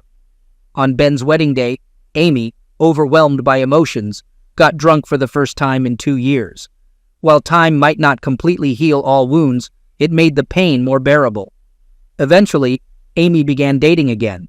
She had 2 serious relationships that ended without her sharing her past. But she finally met a man who loved her enough to let the past remain behind and focus on the future. They married, and they were happy. Amy was cautious in her interactions with other men, particularly at work. Her colleagues jokingly referred to her as a nun because she rarely attended social events and kept her conversations with men strictly work-related. 2 years after her wedding, she unexpectedly ran into Ben. He had left town after reaching a confidential settlement with her former company to avoid a court case. He was back in town for his sister's 25th wedding anniversary celebration. Amy saw him sitting on a park bench by chance. Initially, she wasn't sure it was him. He appeared thinner and had some gray hair. She considered speaking to him to finally apologize for her actions, but changed her mind when a tall woman with fiery red hair approached, holding a boy around 2 years old and a girl of about 6 or 7 years. The girl had red curls like her mother's, and the boy had dark curls. The girl leaped into Ben's lap, and the woman took the younger one in her arms. Ben rose, holding the girl, kissed the woman, and left. Amy realized that she had caught a glimpse of the future that was supposed to be hers and wiped away her tears. She returned home to prepare her husband's favorite dinner. Josh and Sunny managed to reconcile after 15 months of separation. She insisted on counseling, both individually and as a couple, and they also established a rigorous prenuptial agreement. Josh apologized so much that Sunny eventually lost her patience and warned him that one more apology would lead to her departure. Josh transformed into a different person, rarely leaving Sunny's side, and he became a devoted family man. His new job paid less than his previous one, but he received raises and bonuses for his hard work. It took him 6 years to regain his footing, and Sunny continued to work to make ends meet. Despite their reconciliation, she refused to give up her job. She occasionally went out with colleagues for drinks or attended quarterly work seminars, and her independence bothered Josh, but she was secretly pleased by it. Their life was different from the past, but they were committed to building a better future for themselves and their children. One day, Josh realized that he and Amy had been living bed life approximately 12 times, with an average duration of 30 to 45 minutes. Considering the longest estimate, it amounted to about 9 hours, a stark contrast to the years of suffering and the devastation of Amy's marriage. Was it worth it? Absolutely not. Before Donna entered my life, I wasn't sure I'd ever find a love that felt stable and dependable. I'd had a few failed relationships, but when Donna and I met, everything just clicked. She was ambitious, bright, and we had a mutual respect that built the foundation for what I believed would be a lasting marriage. Those early days were full of hope as we built a life together, and I thought I'd finally found someone to share everything with. We settled into our roles, me focusing on my IT career, while Donna managed a high-end hair salon. From the outside, everything seemed perfect, and even our friends commented on how well we worked together. I was confident we were building something meaningful, discussing plans for the future, including starting a family. Then, my world turned upside down when I discovered a video that made Donna an internet meme, exposing her as a hypocrite.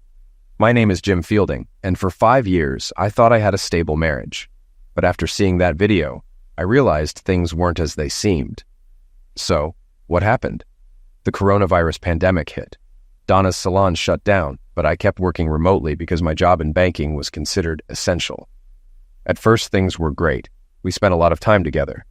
But as the days went on, Donna became short-tempered and frustrated, especially when I had to leave for work. During one of those trips, I noticed something odd. After shaving the house, even though I don't wear cologne, my suspicions grew, but I brushed them aside. As lockdown dragged on, things got worse. Donna became angry over small things.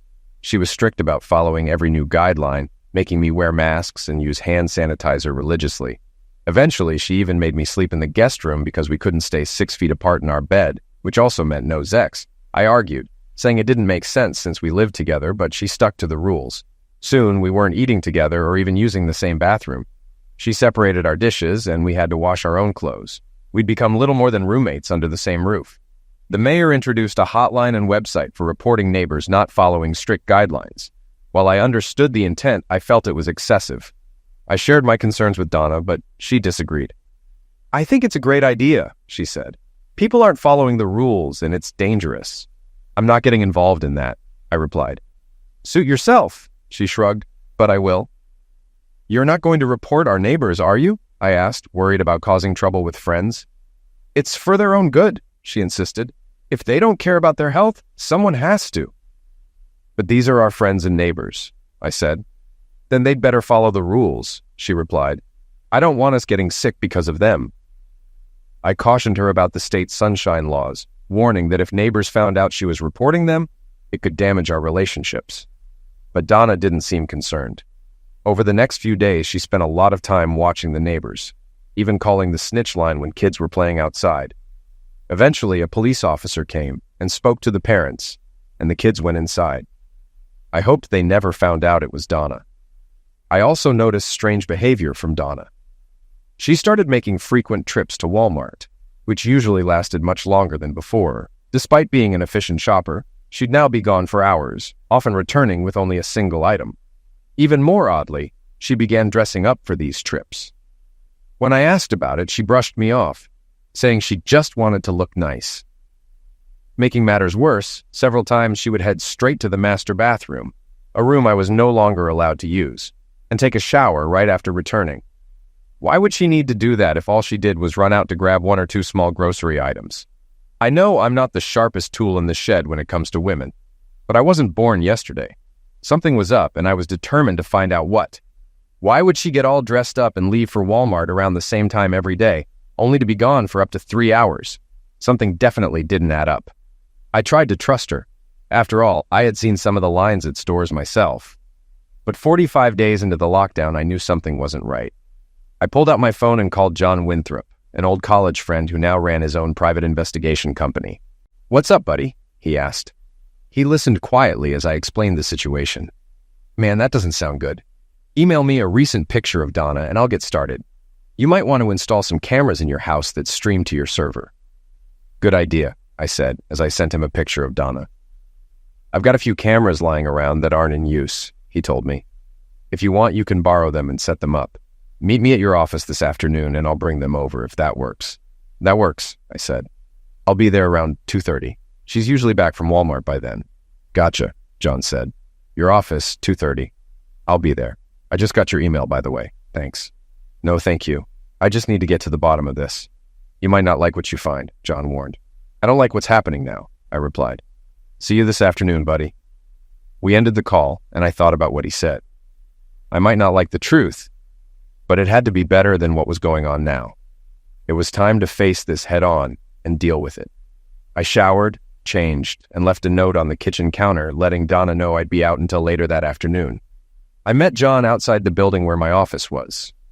He handed me a box with 3 small motion-activated cameras that could be installed just about anywhere, even inside smoke detectors. He also gave me an installation guide. "I hope this works out for you, Jim. I'll get started on my end and let you know what I find." "Okay, thanks, John. I appreciate it."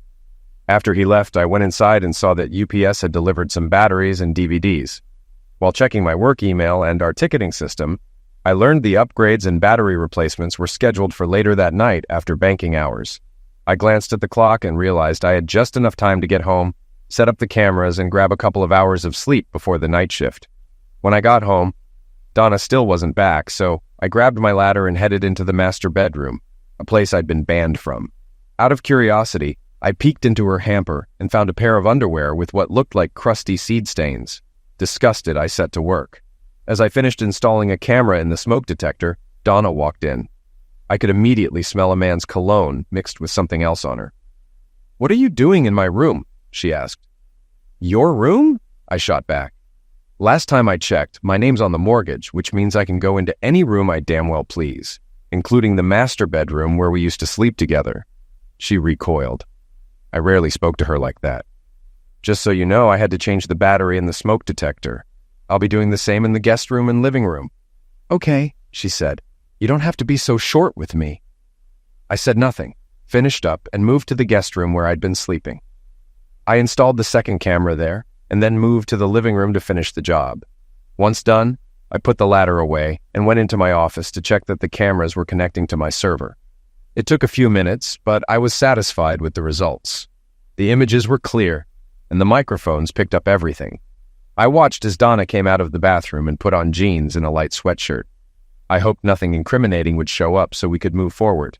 After that, I headed upstairs to what had become my bedroom. "I need to go to the data center tonight to install some updates on the servers," I told Donna as I reached the top of the stairs. She seemed almost happy that I'd be gone. "I'll probably be out most of the night, so I'm going to get a couple hours of sleep before I have to leave." "Okay," she said, walking off without a care that I wouldn't be around. I noticed she didn't even bother saying goodnight. There was a time when news like that would have upset her. I shook my head and went into my room to try and sleep for a couple of hours. When my alarm went off, I dragged myself into the bathroom to brush my teeth and shower. I dressed, headed downstairs, made a sandwich, and grabbed a cup of coffee for the road. Donna was sitting on the couch and didn't say a word to me. I felt like I needed to reach out, to say something. "Donna?" I called from the dining room table. She turned to face me. "Yes?" she asked. "Do you still love me?" "Of course," she replied. "Why do you ask?" "I was just wondering. You're never kind to me anymore. You don't even say you love me, and we haven't had sex in a long time." With a heavy sigh, she replied, "Is that what's bothering you? No sex?" "It's been a while, and we used to make love regularly," I said. "Now we're just like roommates. Is something going on?" "Look, maybe I'm just tired of being stuck in the house all the time, okay?" she said. "It's not easy for me either. I'm just worried that we're drifting apart." She nodded. "Maybe you're right. I'm sorry if it feels like I've been off lately. Maybe when all this is over, we can go on a nice vacation."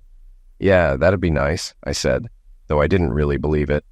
"I'll be out most of the night doing the updates. I'll call you when I'm heading home." "Okay," she said. "Thanks." Then she went back to watching her show. After finishing my meal, I went into the office to check on the server, grabbed my briefcase, and locked the door. As I headed to the front door, I glanced at Donna. "I'm leaving now. Love you," I said. Without looking up, she replied, "Yeah, me too."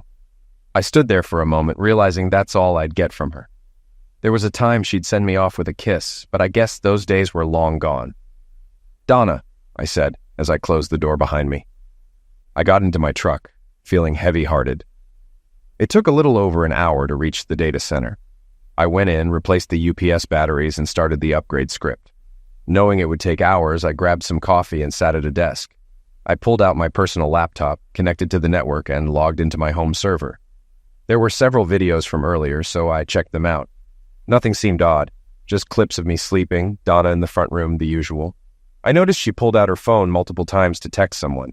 I hadn't had a chance to check her phone since she always kept it with her, so I had no idea who she was texting. One clip showed Donna in the master bedroom holding a wedding photo that usually sat on the dresser.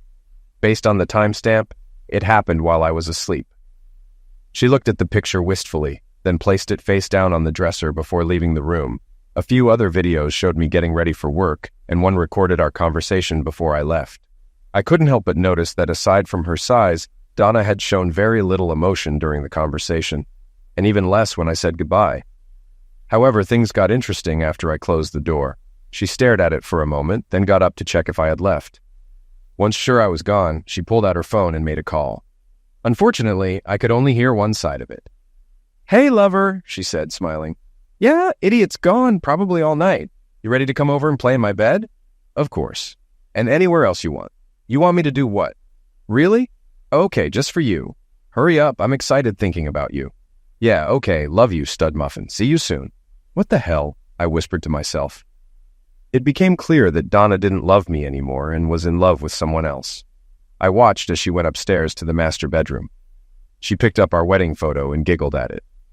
"Don't you wish you were here to watch me?" she said, putting the picture face down again. The next video showed her back in the front room, standing unclothed and looking out the window. A few minutes later, a car pulled into the driveway. She opened the door and stood unclothed as a man stepped onto the porch. He smiled and kissed her deeply. She responded eagerly. It had been so long since she had touched me, let alone kissed me like that. It felt like my heart was being torn apart. They walked into the room, and I got a clear look at the man's face. He looked somewhat familiar, but I couldn't place him at first. His well-styled dark hair made him look like a model from a salon ad. Then it hit me. He was a hairdresser who worked at the salon Donna managed. I vaguely remembered meeting him once when I visited her. "So, the idiot's gone all night?" he asked her. "Yep, all night," she replied with a huge grin. "Come on, let's go upstairs. I'm so excited for you." Then they ran up the stairs into what used to be our master bedroom. The video ended, but I saw another had just been saved to the server, so I opened it. This video picked up where the last one left off.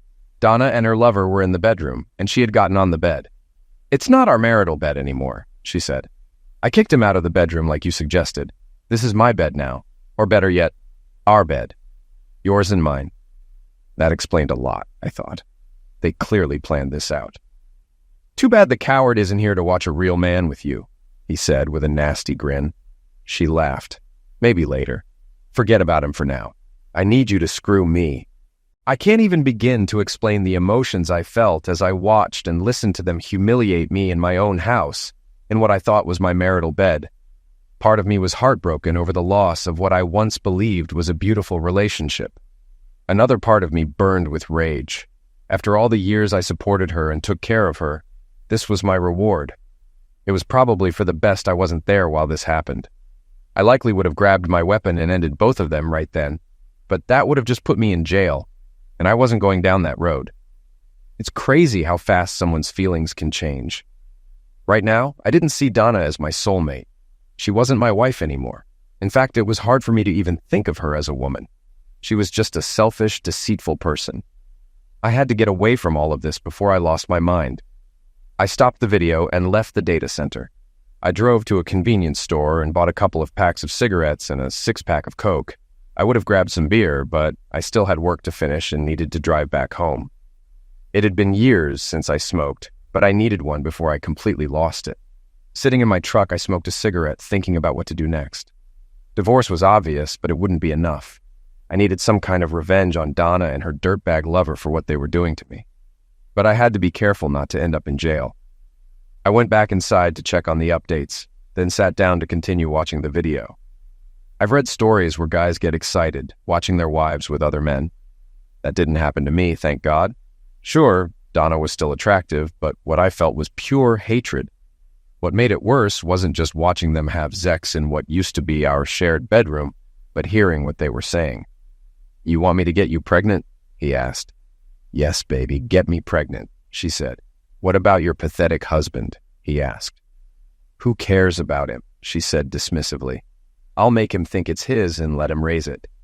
"I like that idea," the man said. "Here it comes."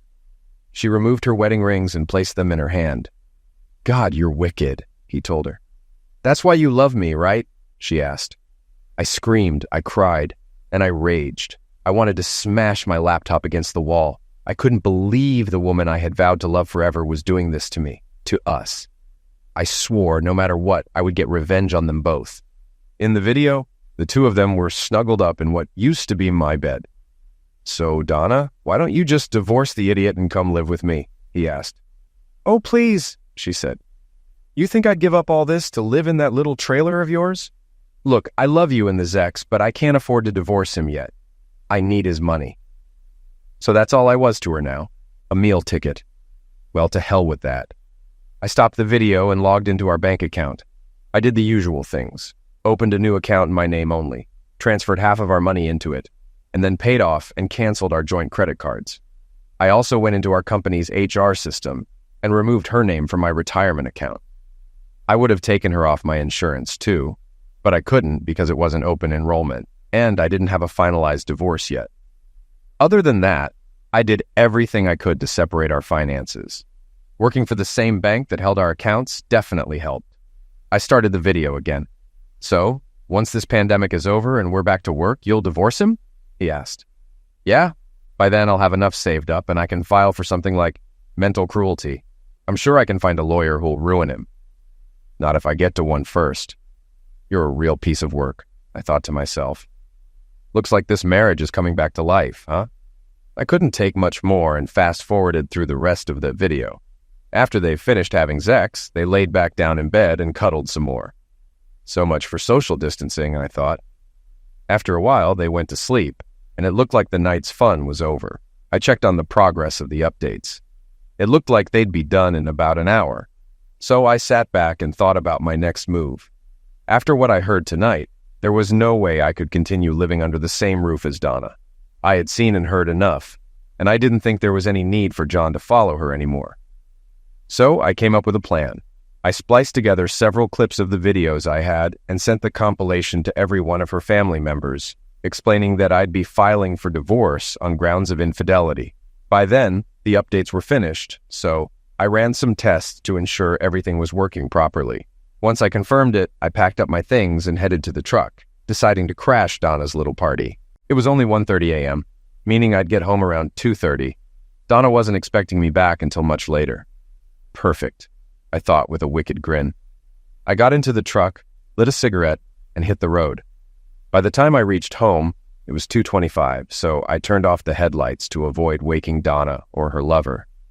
I parked in the driveway next to the a-hole's car, not bothering with the garage door. I went inside, turned off the security system, and set my laptop bag in the office. Then I quietly crept up the stairs and walked through the open door of the master bedroom. They were both fast asleep, arms wrapped around each other. How sweet, I thought sarcastically. I stepped into the room and flipped on the overhead light. "Get up! Get up! Get up!" I shouted, just like my drill instructors did back in boot camp. Startled, they leaped out of bed, totally confused about what was happening. "What the hell is going on here?" I yelled at the top of my lungs. "Oh my God!" Donna gasped when she realized it was me. "Jim, what are you doing home? You were supposed to be at work all night." "I finished early and wanted to surprise my loving wife," I sneered. "But what do I find instead? You and your lover in my bed?" The guy, Thad, looked terrified. "Look, man, I'm sorry," he stammered. I glared at him. "Just get your clothes on and get the hell out of my house," I roared. "You've got 30 seconds and 25 of them are already gone. Move." He scrambled like a headless chicken, trying to gather his clothes. I turned to Donna. "Maybe I should call the mayor's snitch line and report you for breaking social distancing rules," I said. "Pack your crap and get out." "Jim, please," she begged. "It's not what it looks like." I laughed right in her face. "Spare me your nonsense, witch. You love this a-hole? Go live with him." But, she stammered. "No buts, witch," I said. "Get out now. I'm not your meal ticket anymore. You want his kids? Fine. Go live with him in his trailer. I'm getting a divorce as soon as possible. Now pack up. Don't make me repeat myself." "Wait, you know about," she started. "I saw and heard everything. 304, I said coldly. Her eyes widened as she realized what I was talking about. "You saw. And right now you make me sick," I added. She started crying as it all hit her. "Stop crying," I snapped. "Pack your crap and get out. Whatever you leave behind gets tossed or burned." "You can't mean that," she sobbed. "Oh, I absolutely do. I loved you, and this is how you repay me? With lies and cheating on me with that piece of trash? I hate you right now. I never want to see your face again. Is that clear?" Sobbing, she got out of bed and began packing. Thad was still fumbling with his clothes, so I decided to speed things up. "Help her pack, a-hole," I commanded. "What?" he asked, bewildered. "Are you deaf? Help her pack. I'll bring some trash bags up, and you can start throwing her stuff in them. You're part of this mess, so do your part." I went downstairs, grabbed a few large plastic garbage bags, and tossed them on the bed. "Get to it. You've got 5 minutes. After that, everything else is getting thrown out or burned." A few minutes later, Donna and her lover carried several bags of her belongings to their cars. I found her purse, pulled out the house key, and took the garage door opener from her car. Then I removed my wedding ring and placed it in her hand. She looked at me with tear-filled eyes. "Don't you want this?" she asked softly. I shook my head. "No, not anymore. Now get out. I assume you'll be living at Thad's trailer, so I'll have the divorce papers sent there. Write down the address." She scribbled an address on a piece of paper and handed it to me. "I'm sorry," she said. "Yeah, you are. And I'm sorry I ever met you." Crying, she left. I watched as they drove off, then locked the door behind them. Exhausted, I collapsed on the couch and fell asleep. It was nearly 8 a.m. when I woke up. Knowing I had a lot to take care of, I called my boss and asked for the week off, explaining what had happened. "No problem, Jim," he said. "You got plenty of comp time. Take what you need, and thanks for finishing those updates last night." "Thanks," I replied, ending the call. I then called John to tell him there was no need to follow Donna anymore and filled him in on what had happened earlier. "Damn, I'm really sorry to hear that, Jim, but I'm glad you found out when you did. Let me know if I can help." "Thanks," I said. "I'll return your equipment soon and we'll settle up." We ended the call and I refilled my coffee. I started searching for a family law attorney and found one who worked from home. I called, and he agreed to meet with me via a teleconferencing system his firm used. After I got the email with the details, I signed in, and soon we were chatting face-to-face from our living rooms. I explained what happened and what I wanted, and he outlined the divorce laws in our state. Turns out, we lived in a no-fault state, so I couldn't file for infidelity. However, Her affair could be used to block her from getting alimony or support. The downside was, I'd probably have to sell the house and give her half the proceeds, but that was fine with me since I didn't want to stay there anymore. "I'll get started on the paperwork and have her served in a couple of days," he said. I provided him with all the necessary information, her address, workplace, and so on. "Someone from our office will contact you for the retainer," he said. "I'll be in touch." I thanked him and we ended the call. I took down the cameras and began sorting through what Donna had left behind, dividing it into 3 piles, one for burning, one to toss out, and one for goodwill.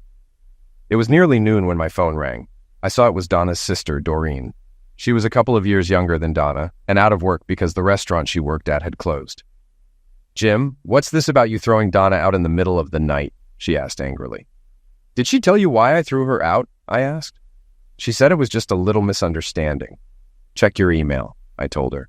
"Once you see what I sent, you'll understand. Goodbye, Doreen." I ended the call before she could respond. A few minutes later, I got another call, this time from her parents. I'd always liked her parents, and we'd gotten along well. "Jim, I got a strange call from Donna," her father, Alan, said. "She told us you threw her out at 2:30 in the morning. Is that true?" "Yes, Alan, it is." "Why on earth would you do that?" he asked. "Have you checked your email?" I asked him. "No, I haven't." "Check your email and you'll know why. Talk to you later, Alan. Send my best to Linda." Linda was Donna's mother, and I cared for her like my own. I kept sorting through Donna's things, and the piles kept growing. About an hour later, Doreen called again. I answered the phone. "Jim, I saw the video, and I'm so sorry. She made it seem like you were being unreasonable and threw her out for no reason. Do you know who that guy is?" "Yeah, that's Ronnie," she said. "He worked at Donna's salon before it closed. She admitted to me they've been seeing each other for a while, even before the pandemic." "Lovely," I said. "Look, if I pick up some of her things, can I swing by and get them?" she asked. "If you're quick. I'm sorting through her stuff now. Most of it's going to Goodwill. The rest is getting trashed or burned." "Burned?" she asked, shocked. "Yeah, like her wedding dress, our photos, that kind of stuff." "You're going to burn her wedding dress?" she asked, incredulous. "Absolutely." "Please don't burn or throw anything away until I get there," she begged. "I might want to keep some of it." "Like I said, you'd better hurry," I replied. "I'll be right over," she said. I paused my work and went out back for a cigarette and some coffee. Just as I sat down and lit up, my phone rang again. "Can't these people just leave me alone?" I muttered. I saw it was Alan and answered. "Hey, Alan." "Jim, I owe you an apology. I saw the video and I've never been more disgusted in my life." "That was just a highlight reel, if you know what I mean," I said. "There's plenty more. We've seen all we need to. Linda's heartbroken. We've told Donna she's not welcome here anymore. Jim, we think the world of you. If you need anything, just let us know." "Thanks, Alan. I appreciate that." We ended the call, and I went back inside. By then, Doreen was knocking at the door. I opened it and saw her standing there in short shorts and a cropped t-shirt. "Hey, Doreen, come on in." She flipped her long blonde hair back as she walked inside. "I'm sorting her stuff upstairs if you want to go through it," I said. "Sounds good," she replied. I handed her a trash bag and she smiled as she took it. "What is this? Luggage around here now?" she joked. I laughed. "Yeah. And she's lucky it's a clean bag." She laughed in response, and we went upstairs where she sifted through the piles of stuff, casually tossing things into the bag. She wasn't exactly careful with any of it. She noticed Donna's rings sitting on the nightstand. "She left her rings here," Doreen remarked. I nodded as she reached for them. "You might want to disinfect those first," I said. "Oh, that's gross. No way am I touching those. What are you going to do with them?" I shrugged. "I'm thinking of cleaning them and selling them at a pawn shop or something. They're worthless to me, and clearly they don't mean anything to Donna anymore." "Clearly," she agreed. "Go ahead and grab whatever you want. I'm heading out back for a bit. Feel free to join me if you want to talk." "Okay," she replied. I grabbed a fresh cup of coffee and stepped out back for another cigarette. A few minutes later, Doreen poked her head out. "Mind if I join you?" "Not at all," I said. She sat down in the chair across from me. "I didn't know you smoked." "I quit a while ago, but started up again last night after I saw that video." "Bad habit." "Mind if I join you?" she asked. "It's a free country," I said, surprised. She pulled a pack out of her purse, and I offered her a light. She leaned back and gave me a thoughtful look before speaking. "My sister is such an idiot. I can't believe she treated you the way she did." "You don't even know the half of it," I said, explaining how Donna kept us apart under the pretense of the virus, when really it was to keep me from seeing her.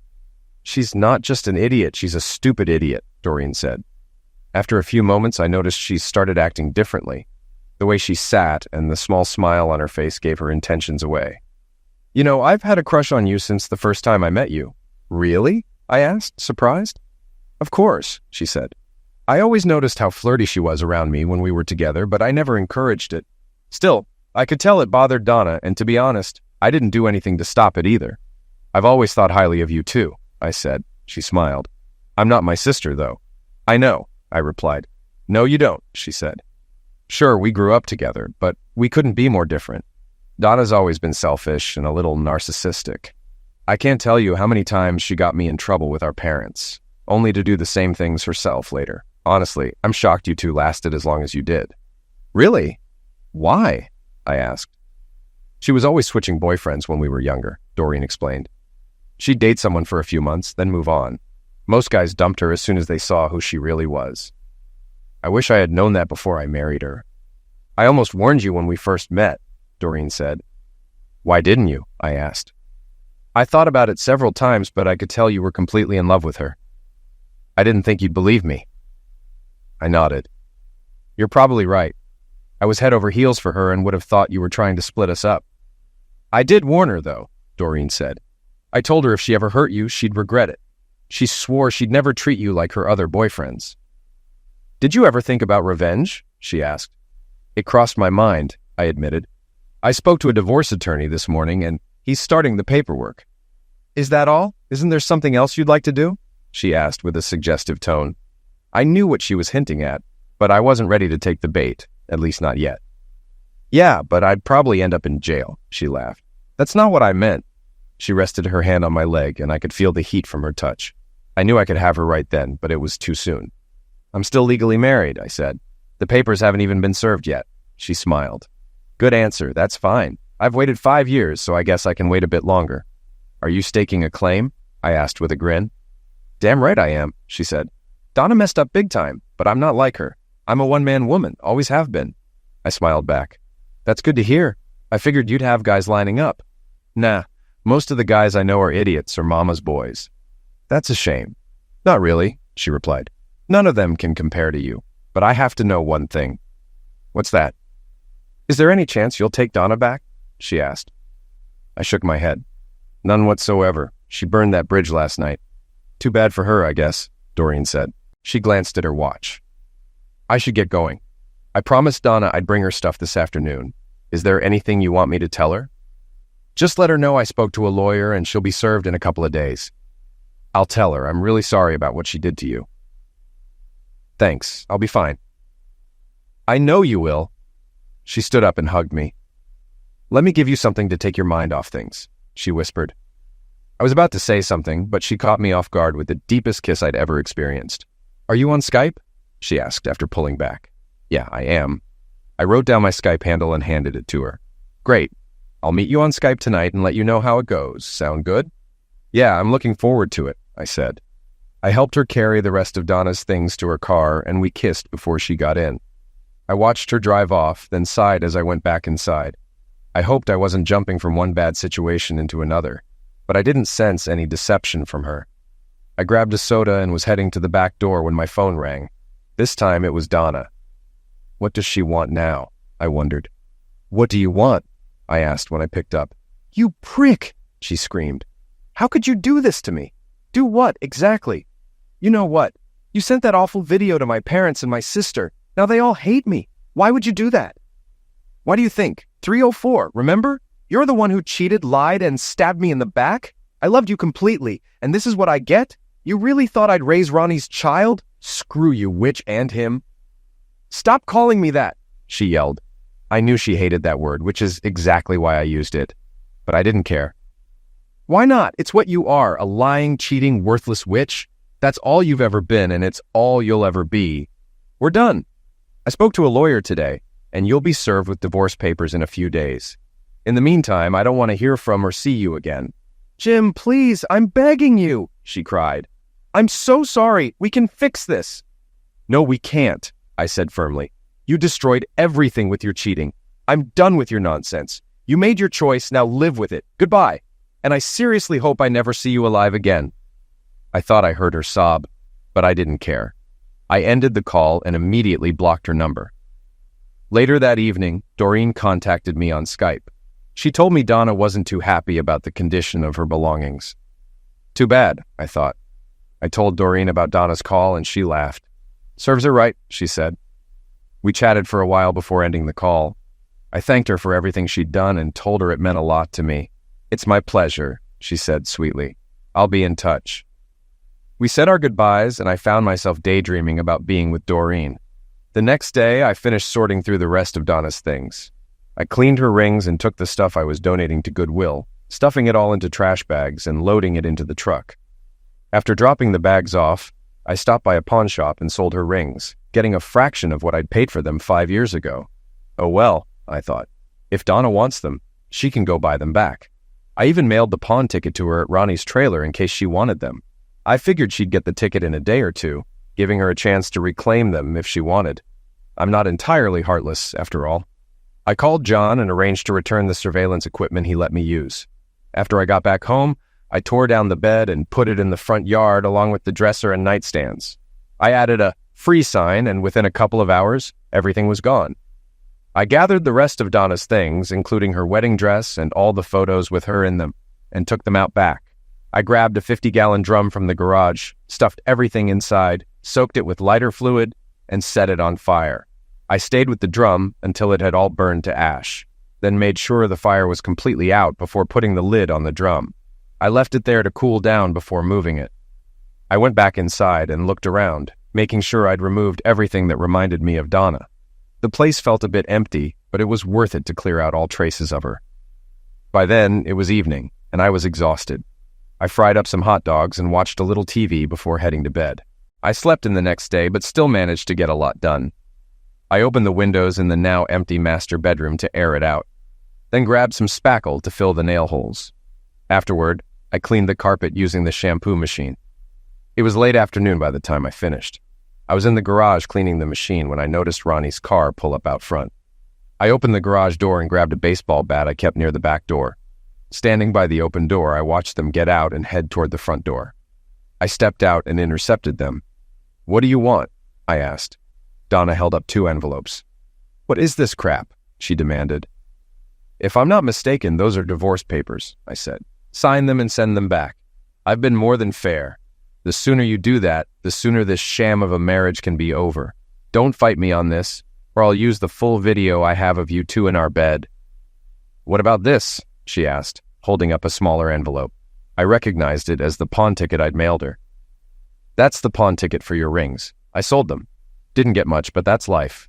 I sent you the ticket in case you wanted to buy them back. I didn't want them, and clearly they didn't mean much to you either. I'm sure the judge will understand why I did it." "You prick," she cried. "Do you really hate me that much?" "Yes, I do," I said flatly. "What else did you do?" she asked. "I got rid of the rest of your stuff, just like I said I would. Gave away the bedroom set, took stuff to Goodwill, and burned the rest." "Burned?" she asked, shocked. "What did you burn?" "Your wedding dress, and any pictures that included you. Junk, basically." "You actually burned my wedding dress?" she said, her eyes filling with tears. "Yep. Want the ashes?" She broke down crying as Ronnie held her. He shot me a glare. "You really are a heartless prick." "Yeah, I am. Especially when someone I loved with all my heart stabs me in the back with someone like you. Just a warning, she'll probably cheat on you too. Don't get too comfortable. Now get off my lawn." Ronnie turned her around and led her back to his car. She glanced back at me before getting inside, but I cut her off. "By the way, you two seem awfully close for social distancing, and neither of you is wearing masks. Maybe I should call the mayor's hotline and report you," I said, pulling out my phone as if I was about to call. She sobbed as she got into the car. Ronnie squealed his tires as he drove off. I smiled and put my phone away. I expected her to fight the divorce, so I was surprised when my lawyer called the next morning to tell me she'd signed the papers and dropped them off at his firm. "I got them filed, and we've got a tentative court date 2 weeks from today," he said. "Fortunately, the court here is more technologically advanced, so the hearing will be online since she's not contesting it. I've also sent a copy of your video to the judge. I think things will go well for you." Thanks, I replied, ending the call. Around 2:30, Doreen called. How's it going? I heard Donna got served, she said. Yeah, lawyer called and said she signed the papers and returned them. We've got an online hearing set for 2 weeks. Good. Donna also told me what you did with her rings and wedding dress. Yeah, probably not my finest moment, but it felt necessary. I don't blame you. I might have done the same. So, are you up for some company tonight? Actually, I am, I said. What did you have in mind? How about my world-famous lasagna and garlic bread? Think you can find some wine? Lasagna, huh? I asked. My favorite. I think I can find some wine. Great. I'll be over around 6:30. Does that work for you? Looking forward to it, I said. We talked a little more before ending the call. Afterward, I went out to grab a bottle of wine and picked up some flowers. When I got back, I jumped in the shower, shaved, and dressed in clean jeans and a polo shirt. I still had some time before Doreen arrived, so I set the table with the good dinnerware and placed candles in the center. I felt a bit like a teenager trying to impress his first date. I had just lit the candles when the doorbell rang. I opened the door and welcomed Doreen inside. She handed me the hot lasagna and I placed it on a heat rack I'd set out. She arranged the garlic bread on a plate and I admired her short black dress. She looked stunning. As she dished out the lasagna, I poured us each a glass of wine and pulled out her chair. She smiled sweetly and sat down.